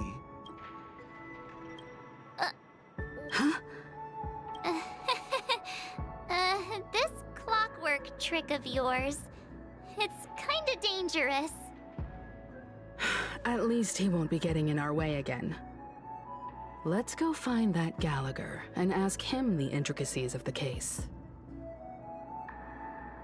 I was wondering what all the commotion was. Huh. Oh, it's you guys. Hello, Mr. Gallagher, sir. Judging from your tone, it sounds like you were expecting us. Miss Himiko, you're too polite. There's no need to call me sir. Mr. Gallagher, you even know my name. Of course I do. You folks are from the legendary Astral Express, and honorable guests of the Watchmaker. I had an encounter with this lady in the golden hour. I remember that little silver-haired girl was there too.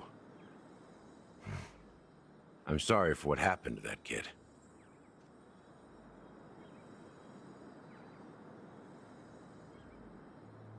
This is also the reason why we've come to visit you, Mr. Gallagher. The Express can't just overlook the death of that child. So we've decided to help the family get to the bottom of it, in the hopes of getting justice for her. The Nameless involved with the family.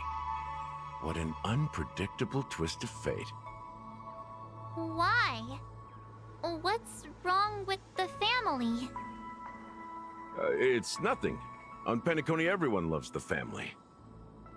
No matter how much one resists the beautiful dream, when the time comes, they too will find it hard to let go. Who wants to leave a warm nest? Just idiots, little kids, and inebriated fools.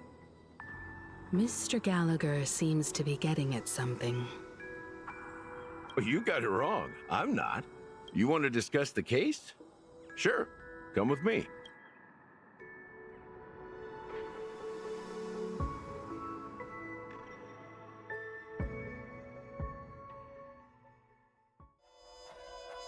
Even after that chilling tragedy, this dream is still running effortlessly. Other than the family of the Harmony, it's hard to imagine any other power in the universe that could sustain a building of such magnitude. The family itself is a huge, perfect building. Like a living idol. Each member of the family sees themselves as a piece of the divine puzzle, revolving around a singular core and a shared ideal. Under their command, they loyally fulfill their roles, offering themselves while also receiving sustenance in return. Interesting analogy.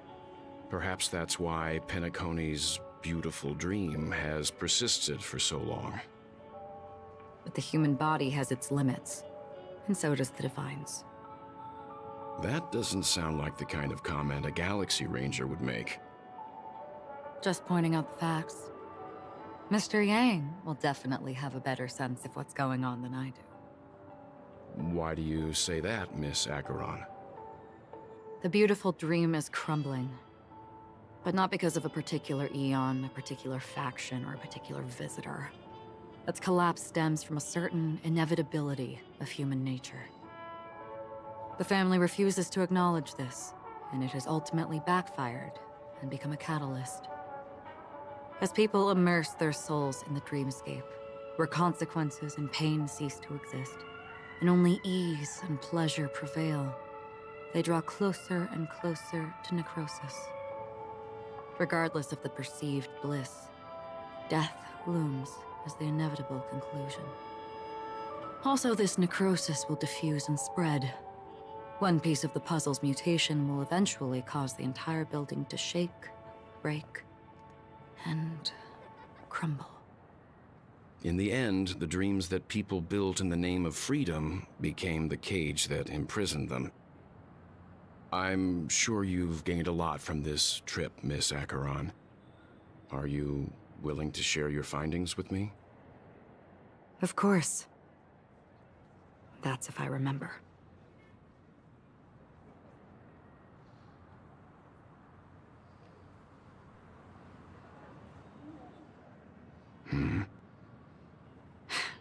Don't mind me, it's just a habit. Owing to events in the past, I've become easily forgetful. It's only when this sword is unsheathed that those hazy memories start to become clearer. Take your time. That should do it. I vividly remember everything that occurred on Penacony. Ask away.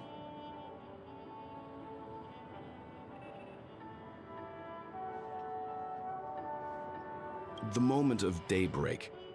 I've heard that's where the Dawn Factory, which processes the foundation of the dreamscape, is located. Behind the dreamscape's song and dance stand many imagination factories.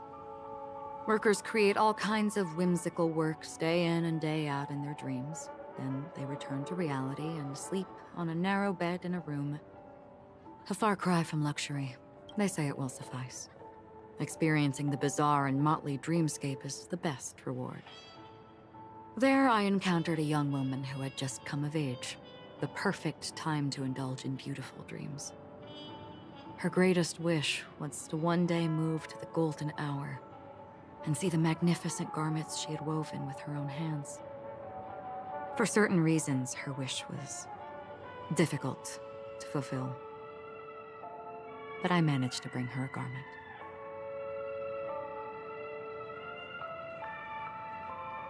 Gilded Hour.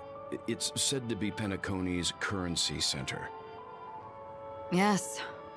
It is a fortress-like financial city, the economic heart of the dreamscape. The Pepeshi people of the Alfalfa family are there to keep it running, sending blood that is made from money everywhere on Penacony. Everyone there is exquisitely dressed and always in a hurry. The greatest wish of the local Pepeshi people is for their future generations to work in the Gilded Hour. I've never met anyone who is willing to talk. I could only stand at the crossroads, watching crowds of people hurrying like the wind through the jungle of steel. I don't know if they would open the vault door, but before I left, I witnessed a well-dressed Pepeshi person plummet from the sky, while those around him continued on their way, unfazed. I hear the Blue Hour is very romantic. Do you have any tales to share? Perhaps Mr. Yang has heard. There is a large boat called the Eventide, anchored along the Sea of Dreams, where soft music and dancing persist endlessly every night. I ran into a wizened lady there. She was at the dock, waiting for her long-departed lover to return, waiting for countless hours within time that stood still. In the humid sea breeze, she spoke of her own youth. Like many who desired wealth and love, they came to Penacony to pursue their dreams. Alas, her lover's consciousness was lost in the dark depths of the Sea of Dreams. Finally, she suggested we continue our conversation on a boat in the shallows. I agreed and boarded the boat with her. But she never said anything. Her eyes absent-mindedly gazing at the horizon for what seemed like forever. Finally, we retreated to the beach.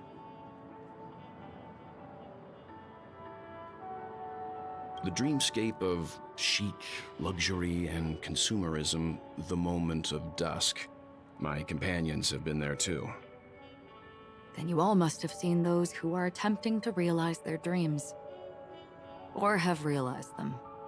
Scattering money as if it were dust and betting it on all or nothing. Everything has a price, and everything can be bought or sold.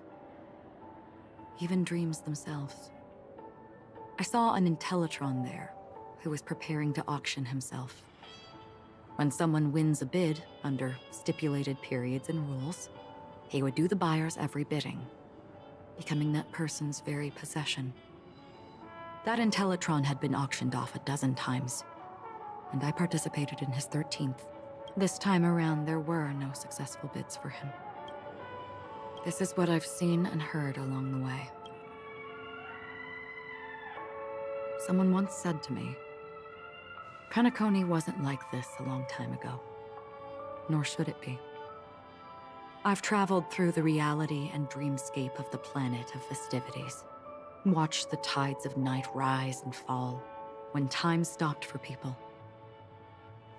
where the spirits of the rich and impoverished remain forever fixed on their own scales. This is why I think the collapse of the beautiful dream is inevitable. There might be a way to change everything. Perhaps.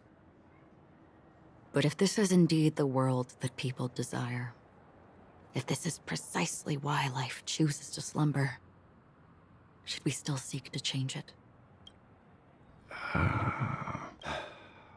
Miss Acheron, now it's my turn to share a story with you. There was a man from my homeland who, at a time when the world was grappling with deep, unhealable pain, made a choice. He wove together the dreams of everyone in the world, linking people's dreamscapes, and shouldered this burden himself. From this, he created a giant, a spiritual atom.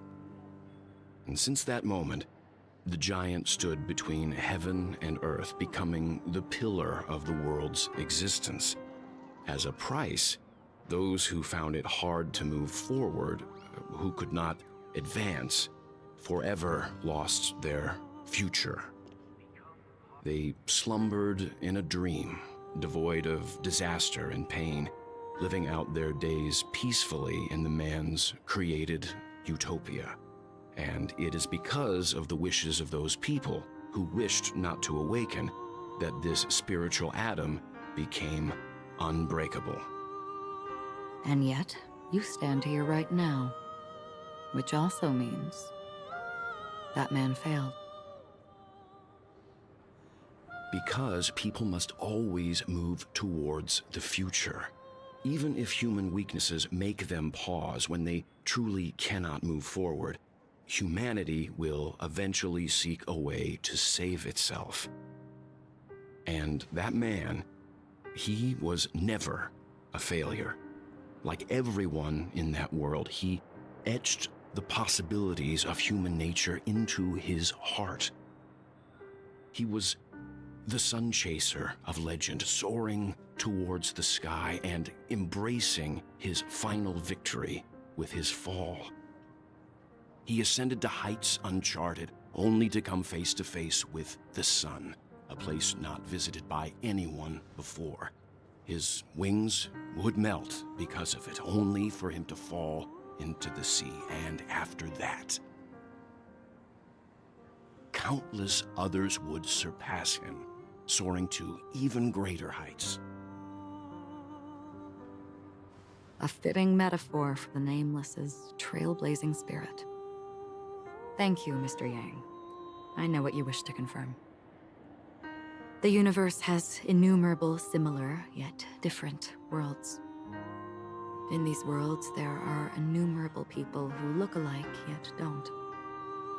I too have embarked on journeys, encountering old friends with familiar faces on different worlds, witnessing their destinies follow paths similar to mine. So I will tell you, even if not completely similar, the story you just told, it overlaps with my past. And within that abyssal dream, I ended that man's life. Alone. I am not who you think I am. Nor will my home be as fortunate as your world. I am sorry. It's fine. I don't mind, so long as I can alleviate your suspicions. There's something I still wish to know, Miss Acheron. Under that representation of the hunt, exactly what sort of power is it that has motivated your solitary journey thus far? Mr. Yang, before answering that question, I wish to continue the previous topic. I like your analogy very much. Indeed, birds are born to fly. But in a distant past, their ancestors could only gaze at the sky in envy. They saw that faraway ray of light from above the heavens, piercing through the clouds and blanketing the earth. And so, time and time again, generation after generation, the birds spread their wings and took to the sky, attempting to touch its ceiling. All because the sun was there. Then, what if the last bird finally soars into the sky, only to realize that the end of the light is not the sun, but darkness? Then why, exactly, do we even walk towards the light?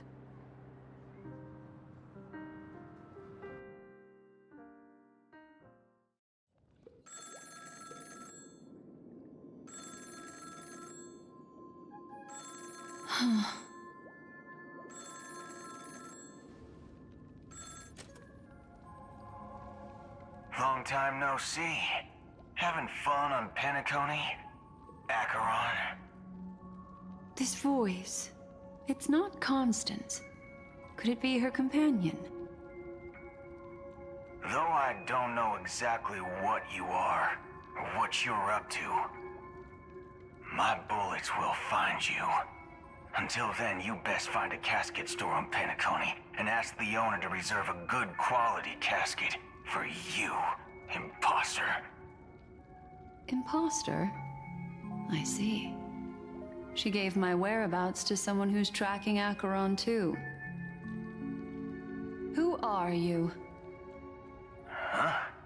Did I make a mistake? Who the heck are you? I'm the Garden of Recollection's memo keeper. Not bad. This is the kind of tough challenge I like. You that imposter's bodyguard? Never mind. It's fine. I'll leave a round for you. So get that forehead clean and wait for me. I don't know what you're talking about, but you know Acheron, the Galaxy Ranger, yes? I have something to ask you. Are you asking me to write your will? Sure. Go ahead. Not quite. I only want to ask, how exactly did she become a Galaxy Ranger? She's clearly not a pathstrider of the Hunt, but you are, aren't you? Tell me, what's Acheron's deal? Sure. Heck, never thought I'd come across an ally. What a stroke of luck. Oh, well. I'll be on Penacony soon. Memo Keeper, go buy a bottle of Donna's White Oak and warm it up. And I'll raise a glass to you. That lady's passed. Well, nobody knows. But if all you want is a simple answer, sure. You best get a chair and take a seat. That woman, named Acheron, is an emanator who should not exist.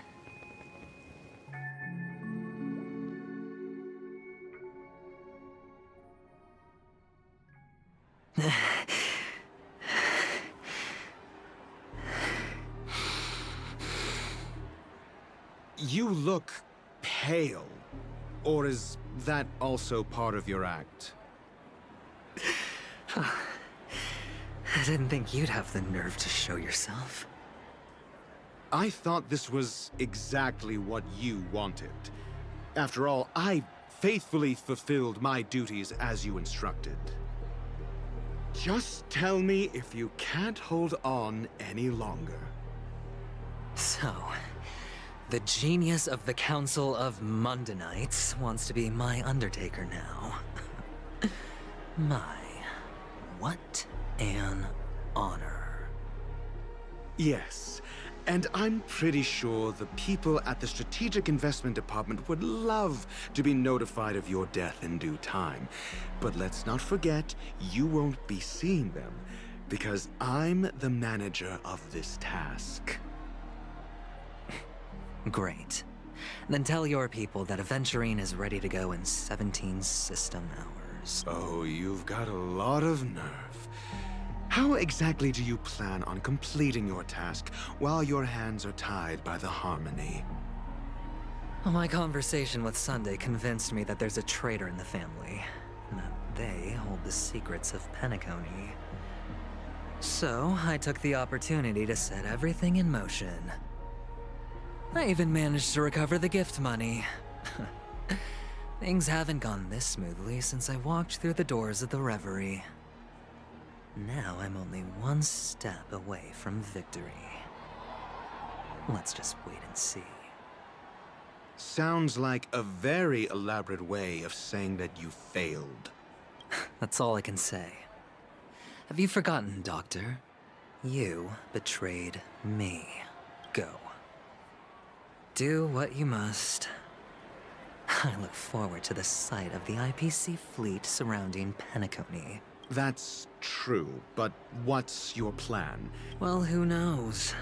Maybe that's why I'm handing out cash even when I'm about to bite the dust. You are indeed a gambler. An insane one at that. Maybe I am. Who knows? Fine. Here, take this. Open it when you're on your last legs. What's this? Medical advice?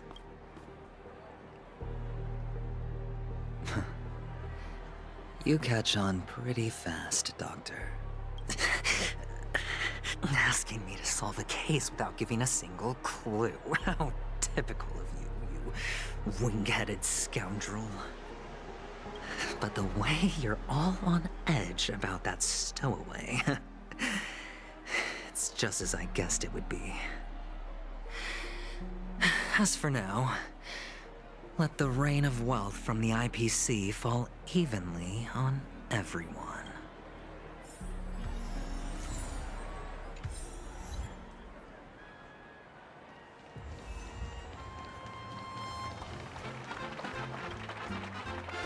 you be willing to support my performance? And keep the Song of Beauty alive in the cosmos? Wow, how fabulous! But why would you give such a wonderful gift to a random stranger like me? Well, you see, I can't bear to see anyone in this sweet dream suffering from poverty. That's incredibly kind of you. Thank you so much, sir. Sure thing. Oh, by the way, do you happen to know anything interesting about death? Death? That's a pretty scary topic. Oh, you see, I'm a tabloid reporter collecting ghost stories in Penacony. As you know, the more chilling the stories, the more attention they get. Well, if you're up for some gossip, it's not about death, but there have been some rumors about a guest at the reality hotel who fell into a deep sleep and didn't wake up. It was like they were in some sort of coma. Nobody knows what caused it, but luckily the customer eventually regained consciousness. Thank you. Unexplained coma. That's actually what happens to your body if your brain dies in a dream. But I can feel something inside my head. Is the harmony starting to kick in? The world has truly lost its way. You... Wait. I get it now. This is some sort of prank show, right? You youngsters are always looking for a quick way to get an audience. Oh, a great show will start soon, old man. But before that, I need to ask you something. Ah, I see. Another fearless youngster looking for death. Death? Not even remotely innovative. The effects were awful. First, some monster covered in eyes stabs you in the gut. And then all you see are blurry glimpses of buildings and lights. Is that all? Yeah, what else can you expect? Don't put too much stock in the Penacony movie industry. They even call this junk groundbreaking art. What a joke. Well, I'll leave you be then. A monster covered in eyes. That sounds like the Memory Zone meme. But buildings and lights... I don't think those have anything to do with death. The disturbing voice in my head. It's getting closer.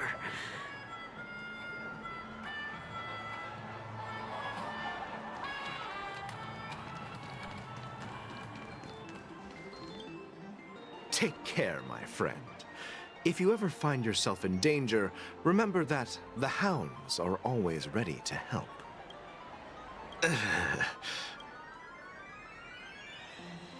You don't look good, my friend. If you need assistance, I can contact the hotel and have them wake you up forcefully. That won't be necessary. I have some business to attend to. All right, then.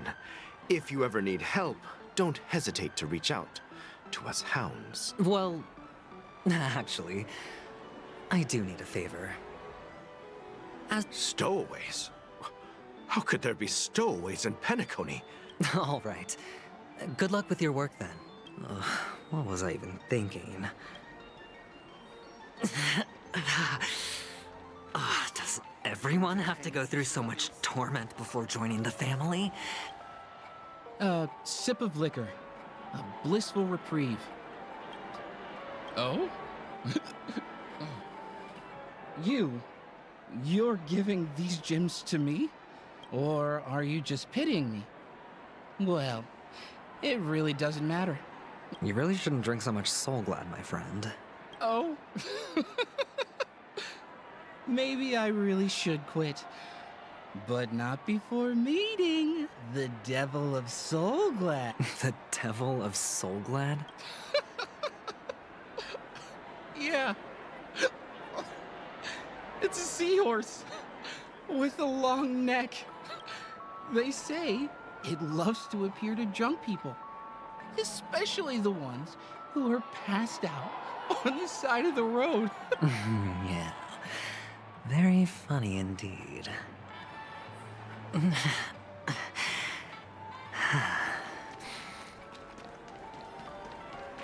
on, give me that grand prize! You want to talk to me? Huh. Wealthy people have fancy ways to enjoy this dream. So, are you trying to be the prince from the tale? I'm flattered. I'm no prince, and I just thought these gems would help you speak. Ah, another curious soul. I see. Well, that was actually the topic I was most into when I entered the industry. But my boss shut it down. How did your boss talk you out of it? Well, she simply said, covering baseless urban legends like that would make us look like some third-rate tabloid. I thought about it, and she had a point. Reporting on stuff like blowing out birthday candles and getting spooked by nightmare ghosts isn't exactly professional material. Guess she's got a point.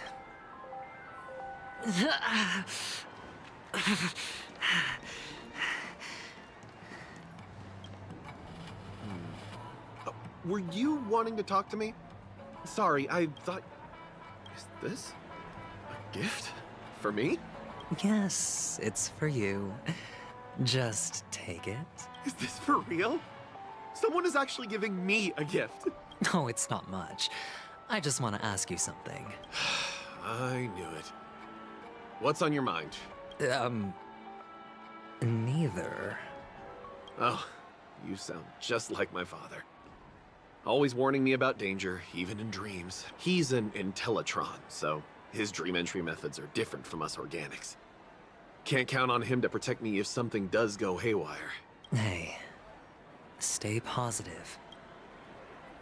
The Devil of Soulglad, dangers in the dream, and nightmare ghosts.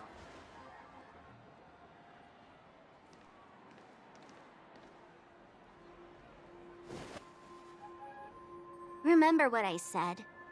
You Sigonians are better off hiding in the sewers. Look at you, snooping around and sticking your nose everywhere. Is the smell of death so enticing, my fine fellow? Oh, it's you, masked fool. I should have guessed it. You're the imposter who appeared on TV after Robin's death, right? I heard you got caught by the family. I gave you a clear clue. Befriend a mute. Simple and straightforward, you know? And what did you do? You messed it up and ended up as their prisoner. I told you to make friends with a mute, not become one yourself. You really let me down. What do you mean? You know better than I do. Who watched the little songbird that couldn't sing perish right before their eyes? You did, Blondie. No, I mean... What did you mean by becoming one myself? Well, it means you'll soon end up like her, unable to speak ever again.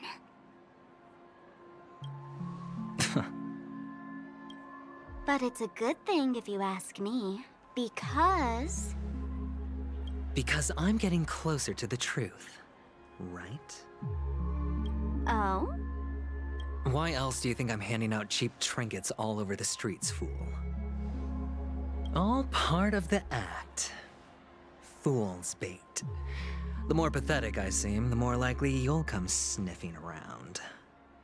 So, now that I've drawn you out, will you reward me with an answer for my efforts? Why should I help you? Don't you want to see Penacony descend into... chaos? Well, I can make that happen. Did you really mean Robin? And what if I say no? Then I'll thank you. Oh, the word no has never sounded so pleasing. Well done. I admit I underestimated you, but what difference would it make? Let me tell you something. There were 2 mutes, but one is dead now. And the other, though he's still in Penacony, I'm afraid you'll never find him again.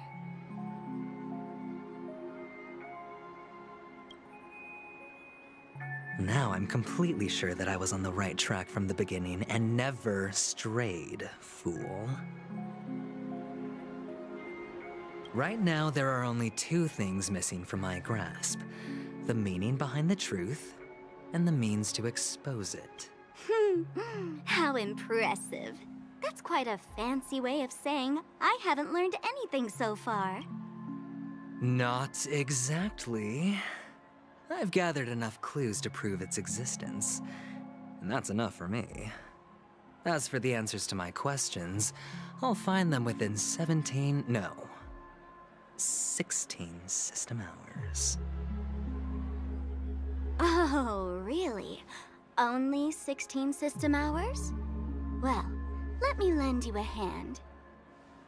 Here you go. This is my precious, mutually assured destruction button, and I have one just like it.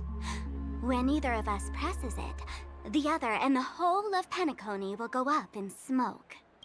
If you're really so desperate for the IPC to take over Penacony, blowing up the chessboard isn't a bad idea. Start from scratch.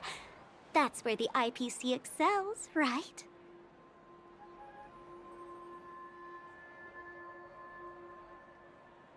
Just press the button when you're at your wit's end. And of course, feel free to reach out to me for my hospice care, too. Oh, a deadly button, huh? Well, I guess the family didn't take your threats seriously at all, otherwise. I have my own ways. That's all you need to know. Well, I'm afraid I'll have to decline your offer. Who knows if your little gadget will actually work. By the way, I have no plans to search for the other mute friend you speak of. But I'll handle the rest myself. I'll orchestrate a grand finale for the downfall of the family. And at the climax, the walls will crumble, people will wake up, and those who couldn't speak will find their voices again. When that time comes, go ahead, press the button, light up the sky with a magnificent fireworks display for me. You're still talking big, but sure, if that happens, I'll stay true to my word. Just don't let me down now, okay?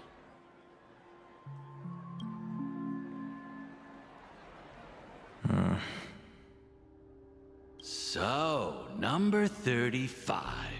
You're back. Like your new lucky charm? Can a commodity code really be considered a lucky charm? Silence! I didn't give you permission to speak, you Sigonian hound. The guys in black didn't say much, so I've no idea what you did to save your skin in that massacre back in the day. But I figured you must have had good luck, so I bought you. Your first task is simple. In addition to you, I've purchased 34 other slaves. Go and play a game with them. You came out alive after 2 days. It proves that you are the real deal. You're insane. Testing out if you're a good product. Aren't you worried that the money you spent on me will go to waste? I've got stacks on stacks, Blondie. The slave market is never short of self-righteous brats like you. But you look good, and that's why many customers are betting their fortune. How much did you spend? What? My price. Huh. You really want to know? Well, it was 60 tanba. I'll take my chances. 30 tanba. If I come back alive, you'll give me 30 tanba. Are you trying to strike a bet with me? Oh, you've got some guts. Yeah, sorry, but that won't do. Don't forget your place, slave. You're not qualified to be at the table. You're just a chip. A life thrown away in someone else's hands. Either you come back with more chips for your master, or you never come back. It's all or nothing.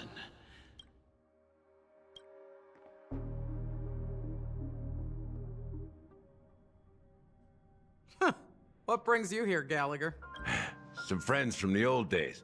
Oh, I have the whole day to spare. This bar offers a wide variety of drinks, but we draw the line at Soul Glad.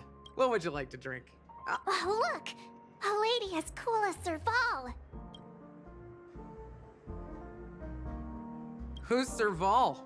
Will you, introduce me to her? Huh? Oops. She's heard. Just spare them, my esteemed bartender. I'm getting up there in age, and I need some practice before I forget the skills that used to put food on my table. They're all under the counter.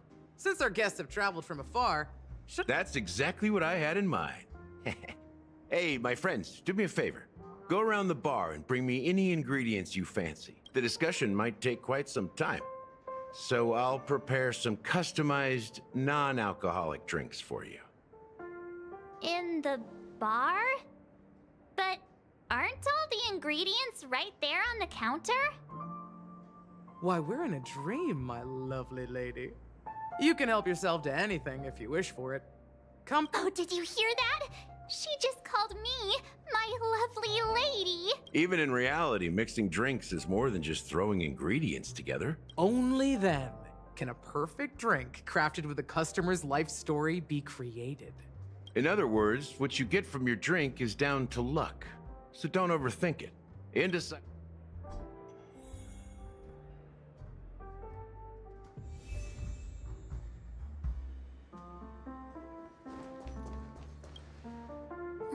Can this be used for mixing drinks? Oh, what should we exchange for it?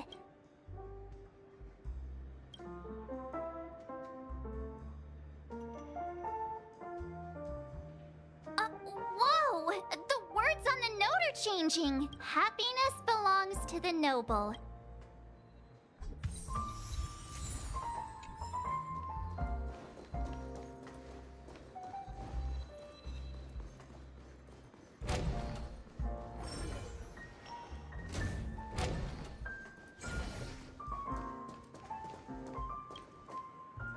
Check out this bottle! The liquid inside looks beautiful. And the label reads, half an amber era ago. Ugh, drinking this stuff can't lead to anything good. Ugh, the syrup is turned clumpy. Did you find the bottle of syrup I've been hoarding? Don't worry, it's all just a dream and it won't. Ugh, then we'll keep it for now. Oh, that's quite a stash. Not sure if it's enough. Haven't I made myself clear enough, Miss Amiki? The Dream Jolt Hostelry only welcomes guests who want to enjoy a drink to their heart's content. But you have the talent. You'll attract a huge audience. You're destined for the Iris' stage. Come with me. We'll become the talk of Penacony. As you see, I'm entertaining my guests. Don't make me repeat myself. Fine. If you don't come along, I'll just sit here and not go anywhere else. Just one moment. What's her deal? We can't discuss the case with other people hanging around the bar. Hey, can you do that clockwork trick of... Yeah, You're one of Siobhan's guests, right? I just don't get why she won't leave this place.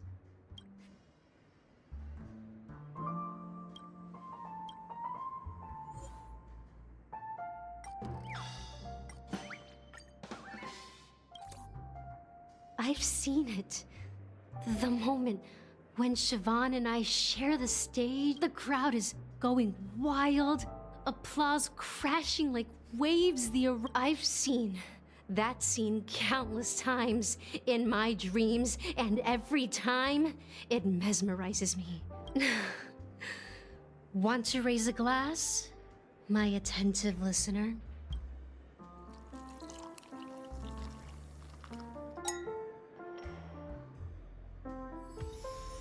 She's still not leaving. I just don't get...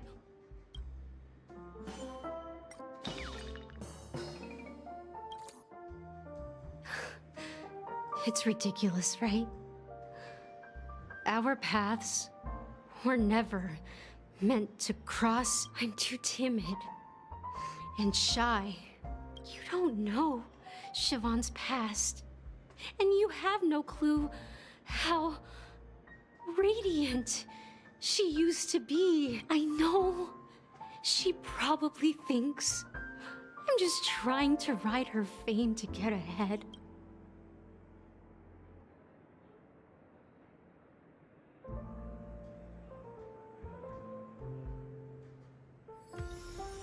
She's still not leaving. I just don't get...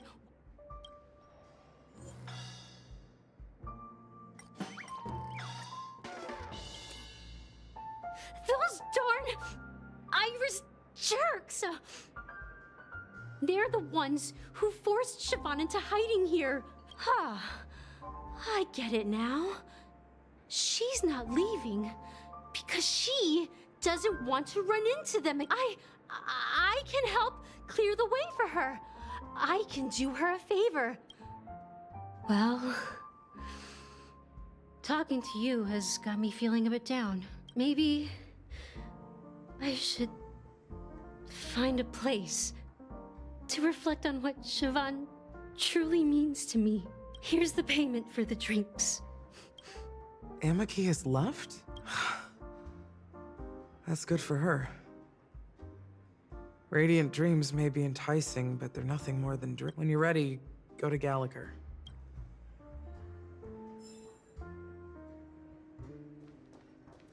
That being said, mixing a drink is way simpler than you'd imagine. So go ahead, explore the bar, and bring me any ingredients you prefer. Nice work. Let me take a look. You found some interesting ingredients there. Each drink has its own unique flavor.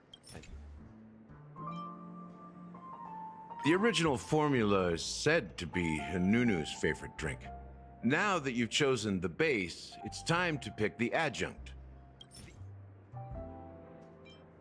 Bright future. A taste that's been a long time coming. I'll never forget the flavor that danced on my tongue as Mikhail whisked me through the dreamscape wilderness. Mikhail. Almost there.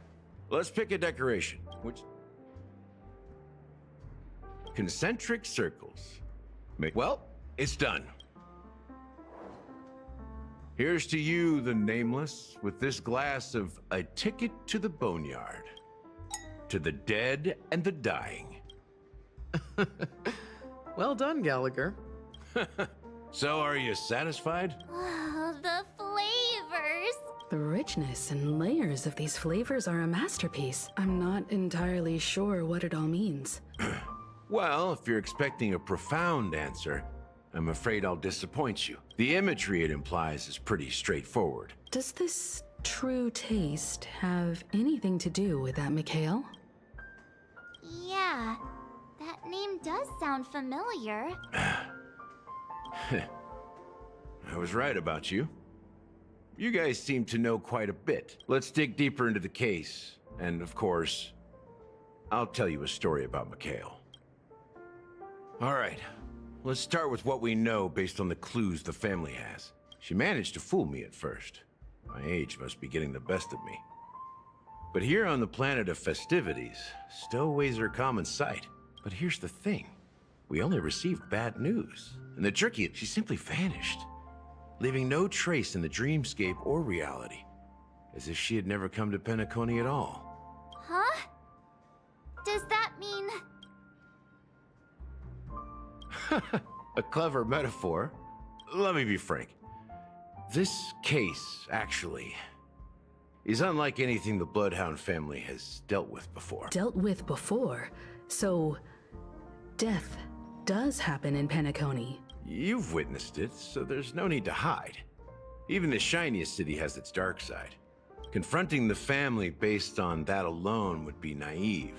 If you really want to delve deeper into this case, you need to understand the true problem with the family. I guess it's time to tell the story of that Mikhail. You're very perceptive. The Astral Express has received that music box too, right? Do you know the secrets it holds? There's a message. Witness the impossible in the realm of dreams. Find the legacy of the Watchmaker, father of Penacony, and thus the answer to the question, why does life slumber? That's the exact wording. Hey, why are you laughing? Wait, did you write it? No, but I'm the officer in charge of this case. So how could I not know? That's just our speculation. Actually, it's hard to believe that the father of Penacony and its actual managers are at odds. Now I can assure you that your speculation is absolutely correct. The family has considered the Watchmaker an enemy for a long time. Let me ask you a question. Have you ever wondered why the family allowed the Watchmaker to send out such a ridiculous message to the outside world? So, you want to seize this opportunity to expose the Watchmaker? Well, now you understand why the Oak family authorized the Nameless to assist in the investigation, but kept you in the dark, right? Because the Watchmaker is not the legend of the Land of the Dreams at all. He's the most shameful stain in the history of Penacony. And he's the root cause of all the anomalies in the dreamscape. You don't get it? Well, I mean, Mikhail, the betrayer of the family, he's the Watchmaker.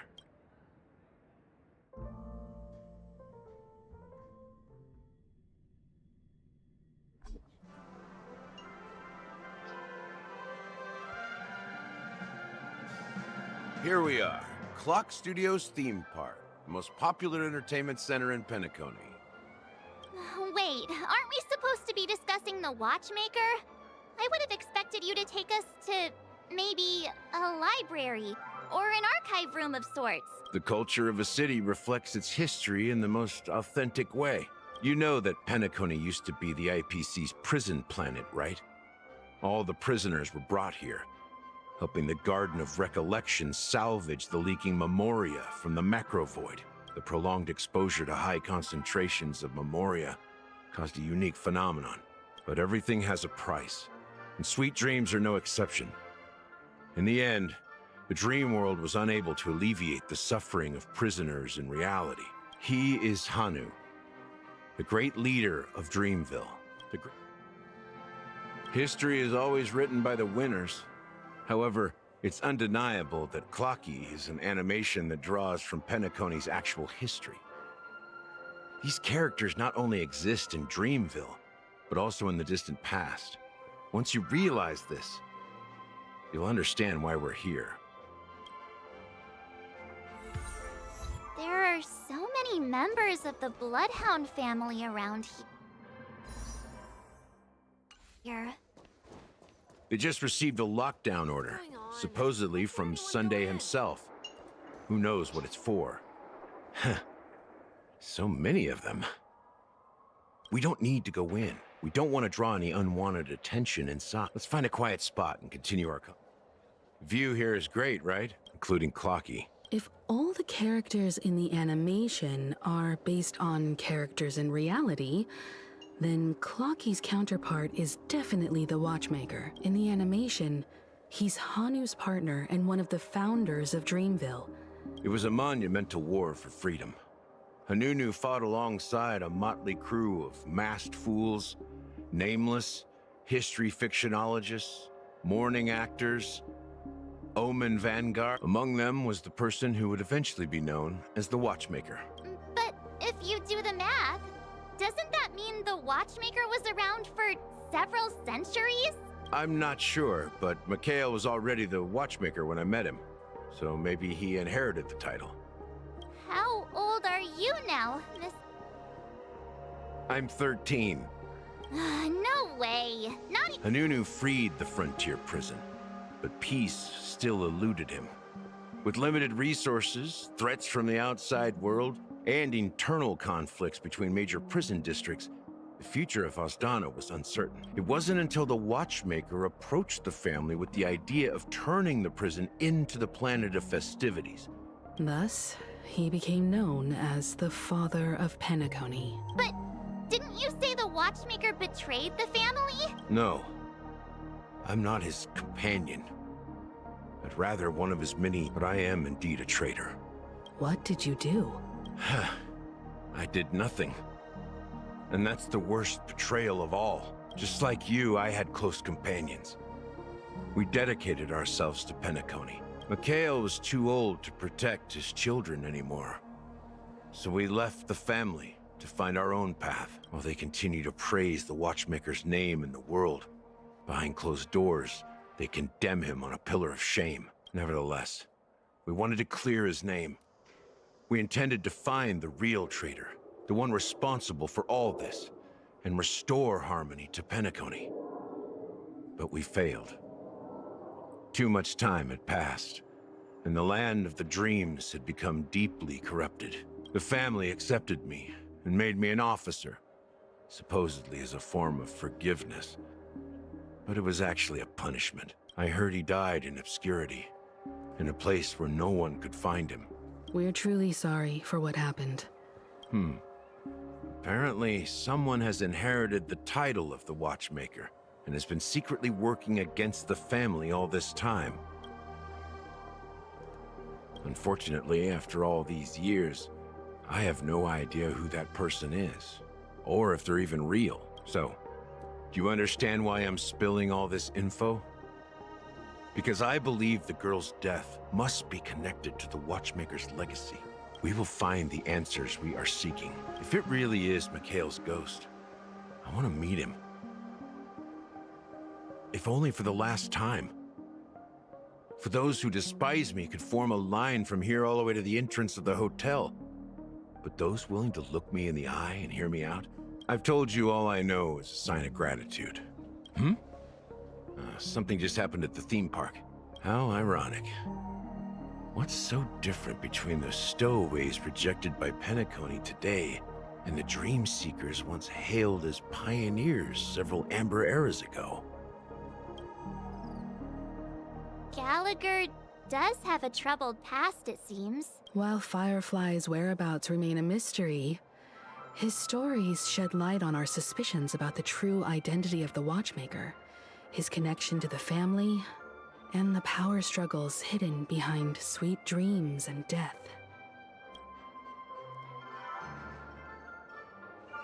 Exactly.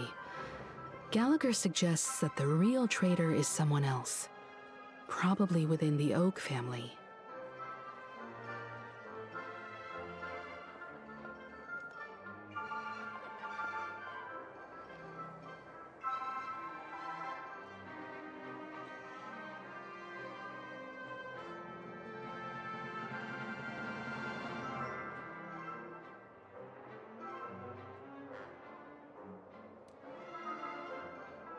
That lines up with what we've gathered so far. Firefly got involved in this mess because of the legacy, and now we're sure that Aventurine's accusations against Acheron are baseless.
You're really into Clocky, huh?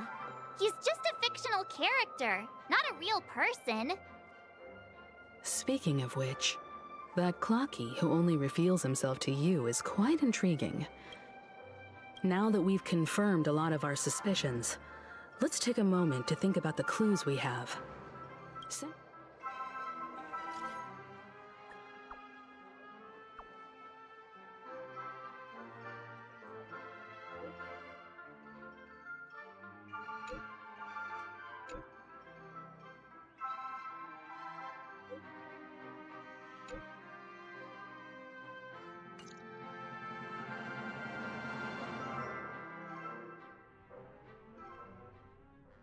Are your companions worried about you? They're just checking up on me. Let's get in and get out. Seems they've made some progress. Looks like we're about to enter the depths of Dewlight Pavilion. It's been a smooth ride. Almost too smooth for a Let's see if there's anyone waiting to greet us.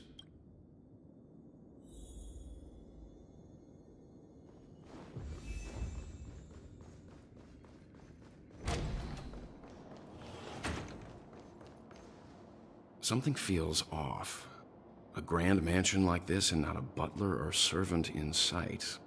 Well, this door is open. Looks like we'll have to investigate ourselves. Just one moment.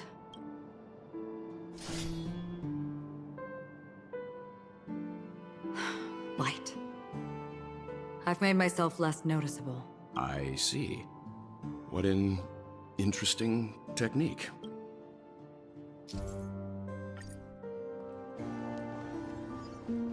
Stream forth, gleam of old blades.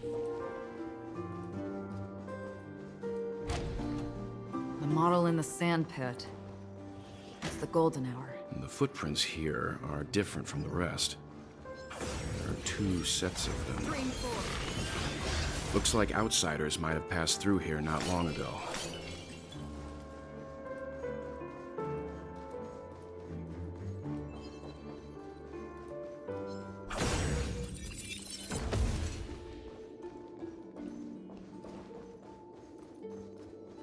Infallible.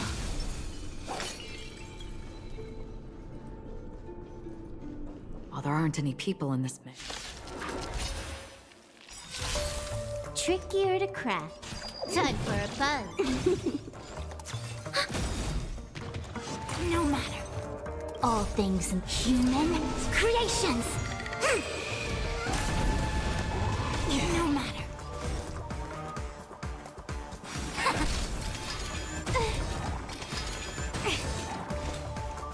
Still waters of oblivion. I weep for the departed. It too shall fall. We have the upper hand. Enemy data signet markers activated. Time for a good old counterattack. I see. Free will, destined for oblivion. Look, it dropped something. A note. Seems like the mansion's entire workforce were assigned other tasks. It must have been a big project to require that much manpower. But no matter what their main priorities are, there should always be someone left at the mansion, right? So you're saying someone deliberately cleared the place out? Yeah, but I don't know why.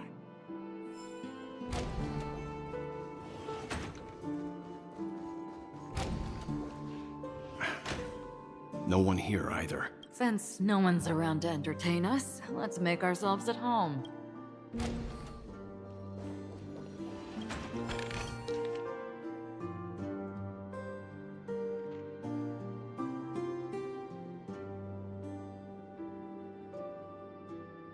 As soon as I and the rest of the crew arrived in Penacony, Mr. Sunday and Robin showed up to greet us.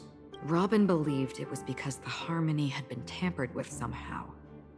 But as far as I know, there aren't many entities capable of interfering with the power of paths. Meaning? If there really is a traitor within the family, that person must hold a high position or possess unimaginable strength. That would explain why Mr. Sunday has been having such difficulty in catching the traitor.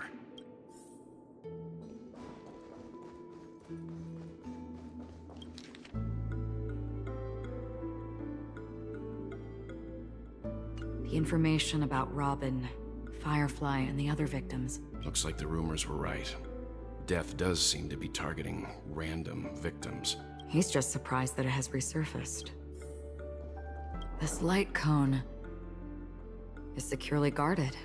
According to Robin's interview, despite having performed on so many grand stages, her favorite performance was a pretend show she put on with her brother when they were just kids. I wonder how their relationship is now. Growing up brings gains, but also losses. Yeah, time has a way of smoothing things out.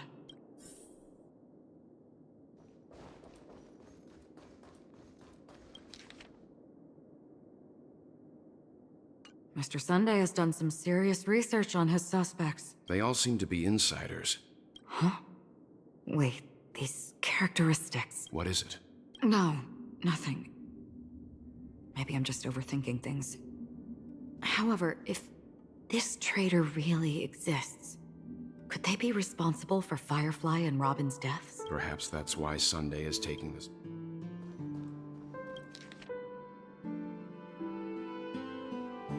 It seems neither the Dream Master of Penacony nor this old Odie is happy with Sunday's recent performance. They don't seem to care much about death. Instead, they're more concerned about the Charmony Festival and the Watchmaker. Maybe the other family heads don't think death is a big deal. One thing's for sure. That's all for now. Nothing more noteworthy. Before coming here, I had all sorts of scenarios in my head about dealing with the family. I did not expect an empty mansion. Watch out. Someone's approaching. I don't think trespassing on forbidden areas is the way to be a guest, Mr. Yang. And Acheron? The Galaxy Ranger? Our apologies, Mr. Sunday. Nobody came to greet us, so we entered without permission. But even if there's no one to greet you, you should wait for the host. Don't you agree? Even without the famous Galaxy Ranger. As far as I know, the crew has officially accepted the family's commission. On the contrary, that's exactly why we're here. Well, since you've come with goodwill... Rest assured, he hasn't figured out that we went through those documents. While the truth remains a mystery, I'm getting close to it. Let's hope justice will prevail soon. I have a question for you, if you don't mind. How did the family come to the conclusion that the murderer was within the family? With all due respect, it's in the IPC's interest to wreak havoc before the Charmony Festival. Well, other family heads share the same suspicions as you. But, in my opinion, the true murderer would never have drawn as much attention as that ambassador did. However, I'll give you a suggestion regarding your suspicions, Mr. Yang. You should be more cautious of Aventurine. He's a businessman, not some philanthropist. But right now, he's out there handing out his wealth on the streets. And he went to the Clock Studios theme park all by himself. While the family is dedicated to keeping our guests safe, it might be wise for you to stay alert. You never know what unexpected troubles could arise.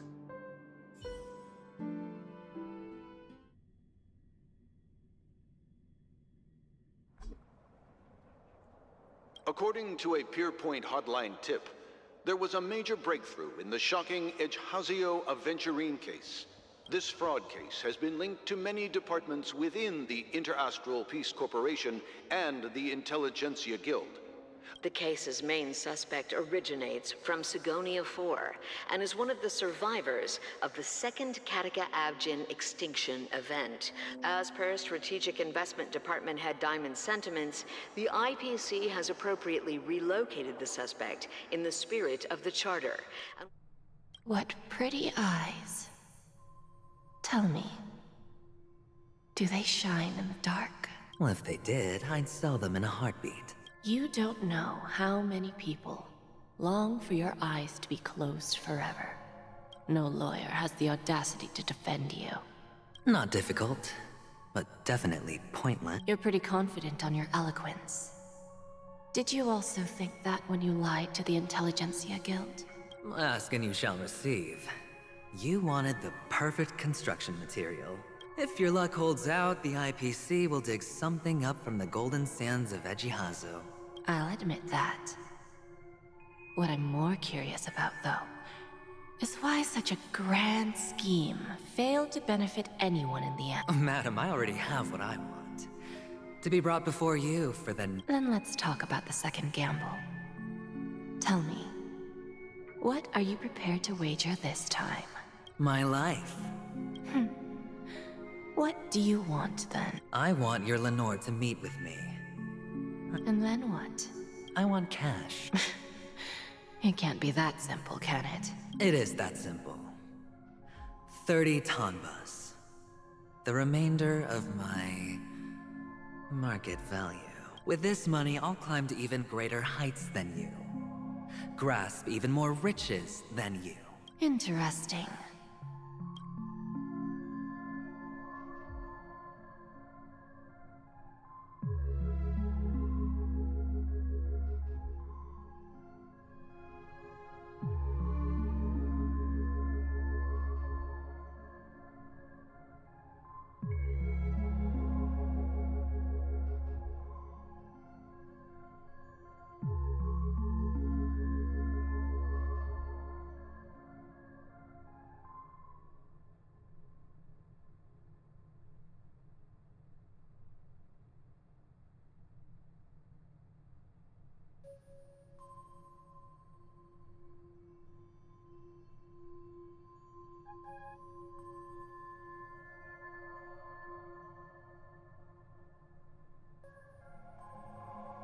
A pity Diamond won't see you.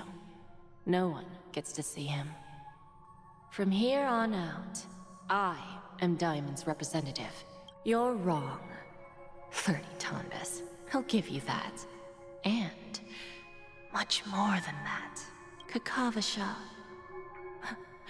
A good name, but unfortunately destined to be buried in the dirt. Go. Pick the clothes you like.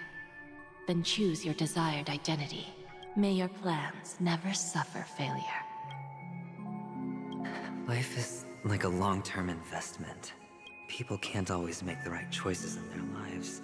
Is it because Gayathra blesses me? Well, if that's the case, she must also be looking upon me right now. But...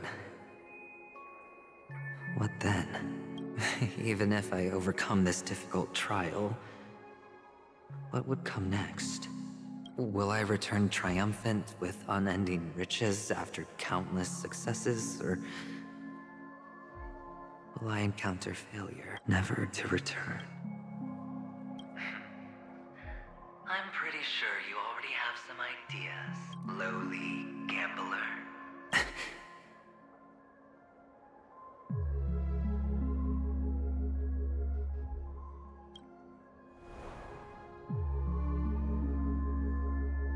What?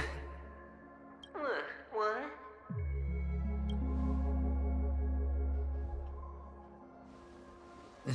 Am I dreaming, or have I gone completely insane? Perhaps both. Forgotten me already? When you were strapped to that electric chair by a mannequin warlords, who was it that gave you the idea? Fine. I may be crazy, but I'm not stupid. Get out of my head. The harmony? Oh, don't play the fool. It's not the first time we've met. I'm you, and perhaps even more aware of yourself than you. Of what exactly you want. You're dying. And you still want to drag a bunch of unfortunate fools with you through dust, a grand unveiling. You really think you can pull it off? Why not? Well, you may have fooled everyone, but you can't fool yourself. I can show you. Before you're entirely gone, I'll be with you for the last stretch of your road. Let's have a heart-to-heart while we walk. What exactly are you?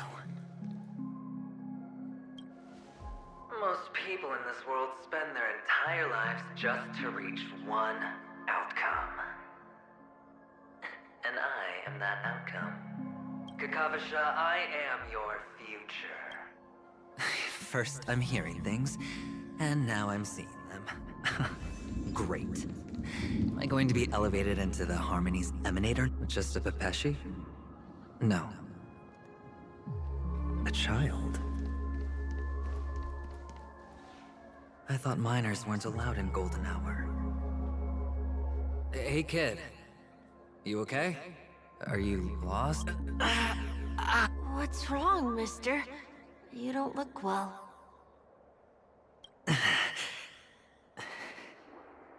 Impossible. Who are you? They're pretty, aren't they? Sis said they're a gift from Mama Funga. Colorful eyes are said to bring good luck. Mister, you have pretty eyes too. Are you alone? Where are your parents? They're in that amusement park. Papa and Mama went in first. I have to go. Goodbye, mister. Those eyes. And Mama Funga. No, it can't. There aren't any Avgens left.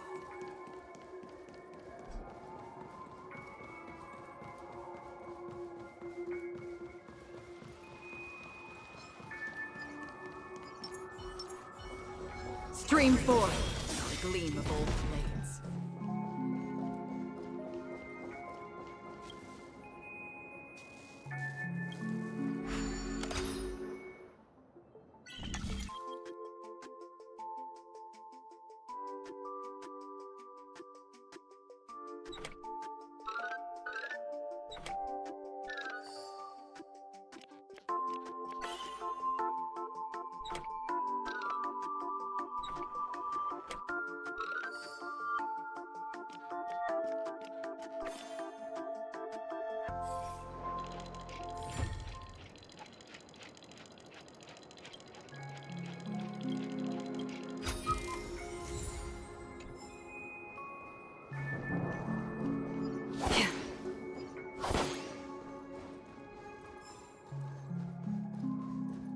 Papa, Mama, wait for me. Only on Penacony, am I right? What are you still doing here? Well, you've known all along. The family truly showed leniency to everyone who came seeking help. Why would there be a need for such high walls and deep? However, people don't see it like that. Especially since the flavor of the dream syrup is so alluring. Which is why, once you step into the hotel, you remove your high hat and beg everyone you come across for. Well, when you put it like that, even Ratio's a teeny peacock analogy sounds pleasant. Well, you know how rare it is for me to give you the straight dope. It's good timing that you mentioned the doctor. I'm especially fond of what you and he have in common. The conspiracies, calculations. Especially the part about the finale. Oh, when everyone thinks this way. Go on. Tell me I'm right. You know who you really are, Mr. Cavalier Gambler. Uptight, overcautious, massive inferiority complex. They only see your big bets, your bravado, the full house, the straight flush. It's a heck of an act. No wonder the tavern sent you an invite. Well, the best way to prevent others from seeing your true colors is first being able to fool yourself. Of course. I know you all too well. But it's strange. Why did you decline that invitation? You had the chance to embrace elation for the preservation. I doubt it. Oh, I thought you knew. Didn't you say you had me pegged? We're done. Either stop talking or disappear from my sight. That's fine. But who exactly is about to disappear here? Well, it's not going to be me, anyway.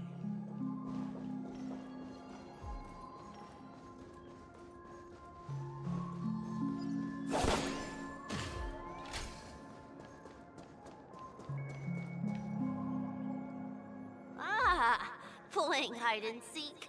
I'm really good at this.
Stream forth, gleam of old blades.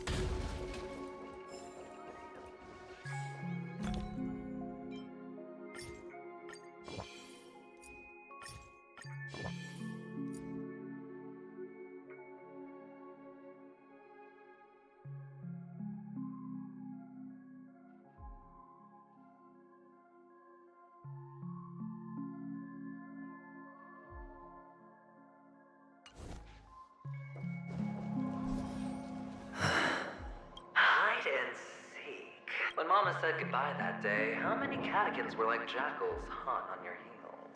I know you won't forget that sound anytime soon. Those shrill cackles.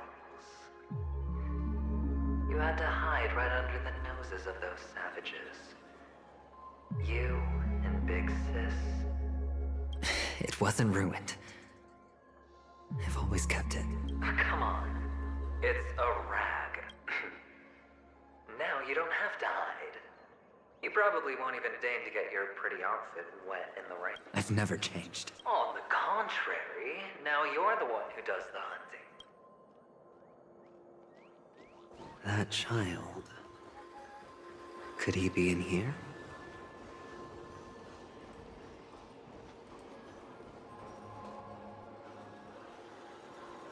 Is this a topaz?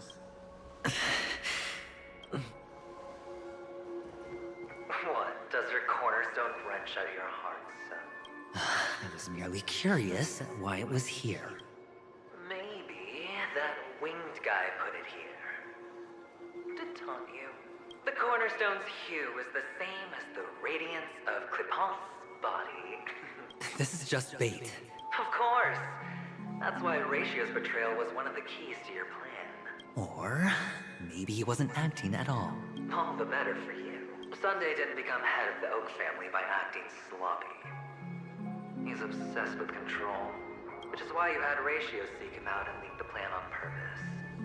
To prevent the other party from suspecting anything. Finally, Sunday took the bait, found the other cornerstone, and before you know it,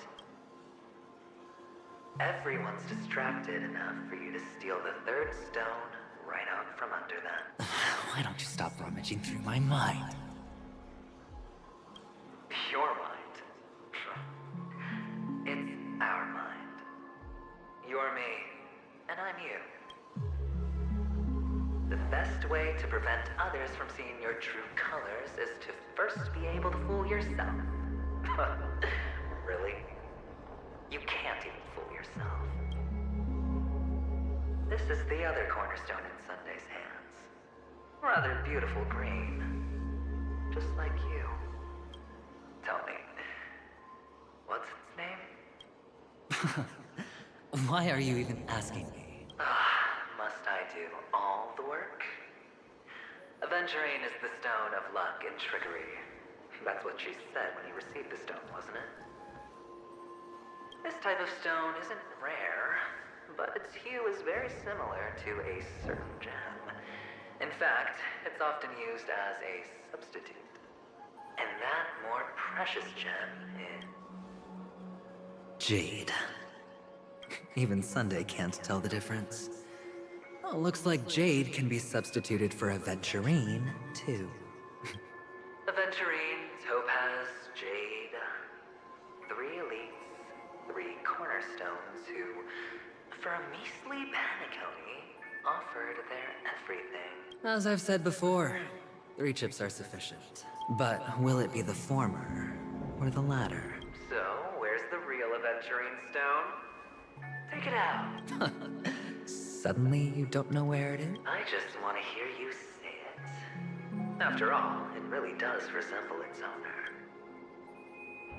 As you wish, then. They never went anywhere.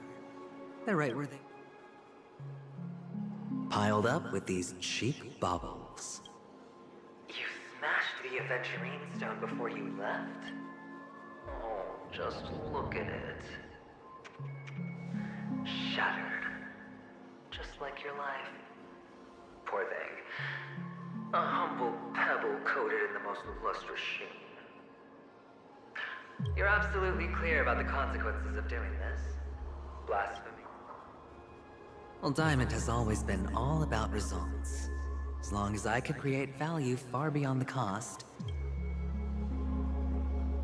How else would the family be fooled if there was no price to pay? It doesn't matter. Even smashed to smithereens, the preservation's cornerstone can still be used. Its effect may be greatly diminished, but it's enough for me. Now I'm really curious. Why does every step you take involve reckless risks, and do you truly believe that the greater the risk, the greater the rewards? I wouldn't have guessed you'd be so loyal to the IPC. There is so much you don't see. That is, if you can do what it takes. We'll just have to wait and see then. The cornerstone is gone. Another illusion of the harmony. Stream 4. Huh?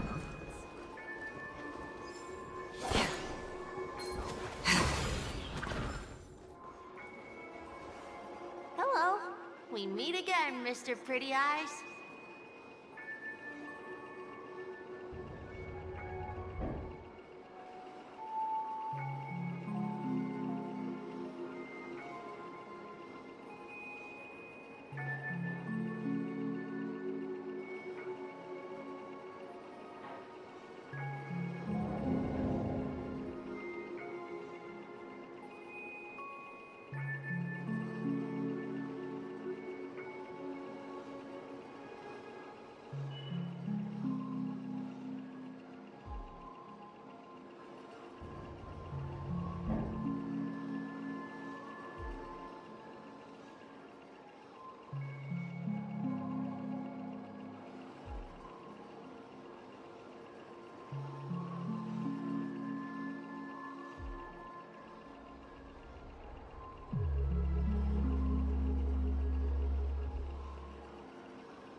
Yes.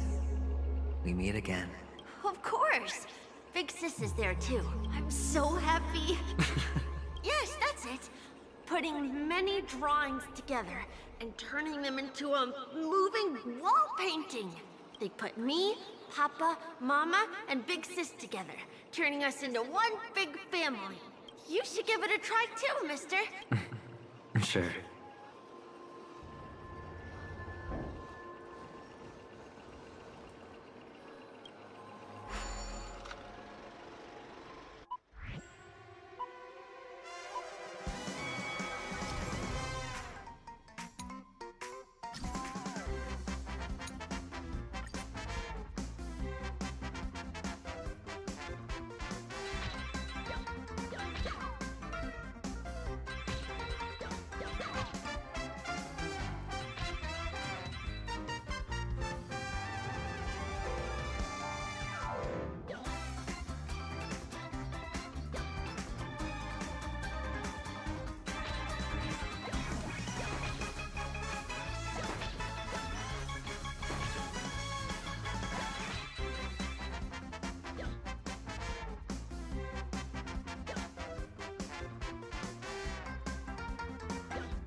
How's that?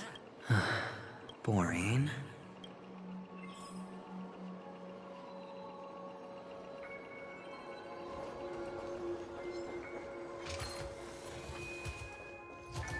Stream forth the gleam of old blades.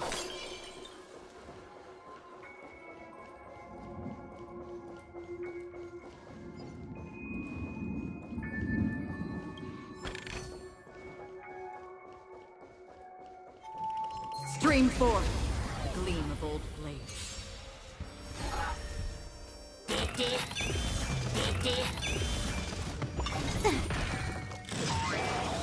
Trickier to crack. Time for a buzz. This is double speed.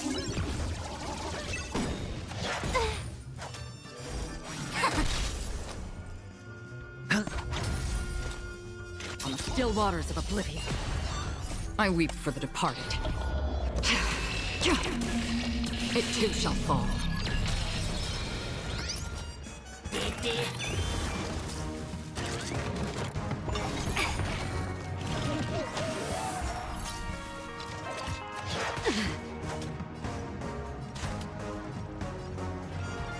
Time for a buzz. I see through you. Converge and awaken. Human creations. Spend freely. The dice have been cast. Bust. Or maybe I'll take it all. All in.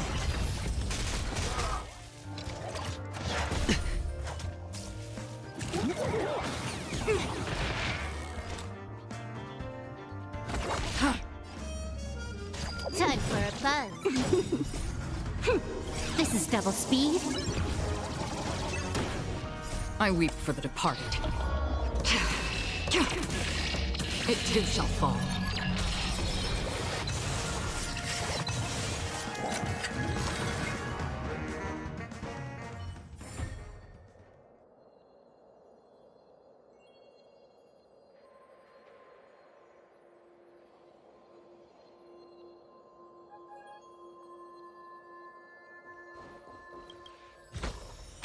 This is what exploring the cosmos is all about.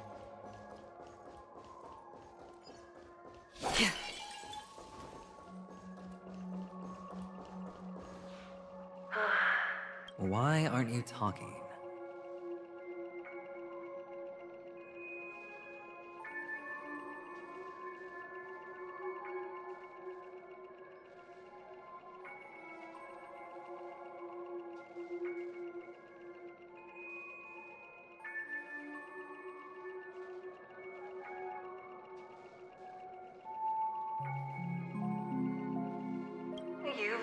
Well, you sound... Well, sincerity is our quaint journey.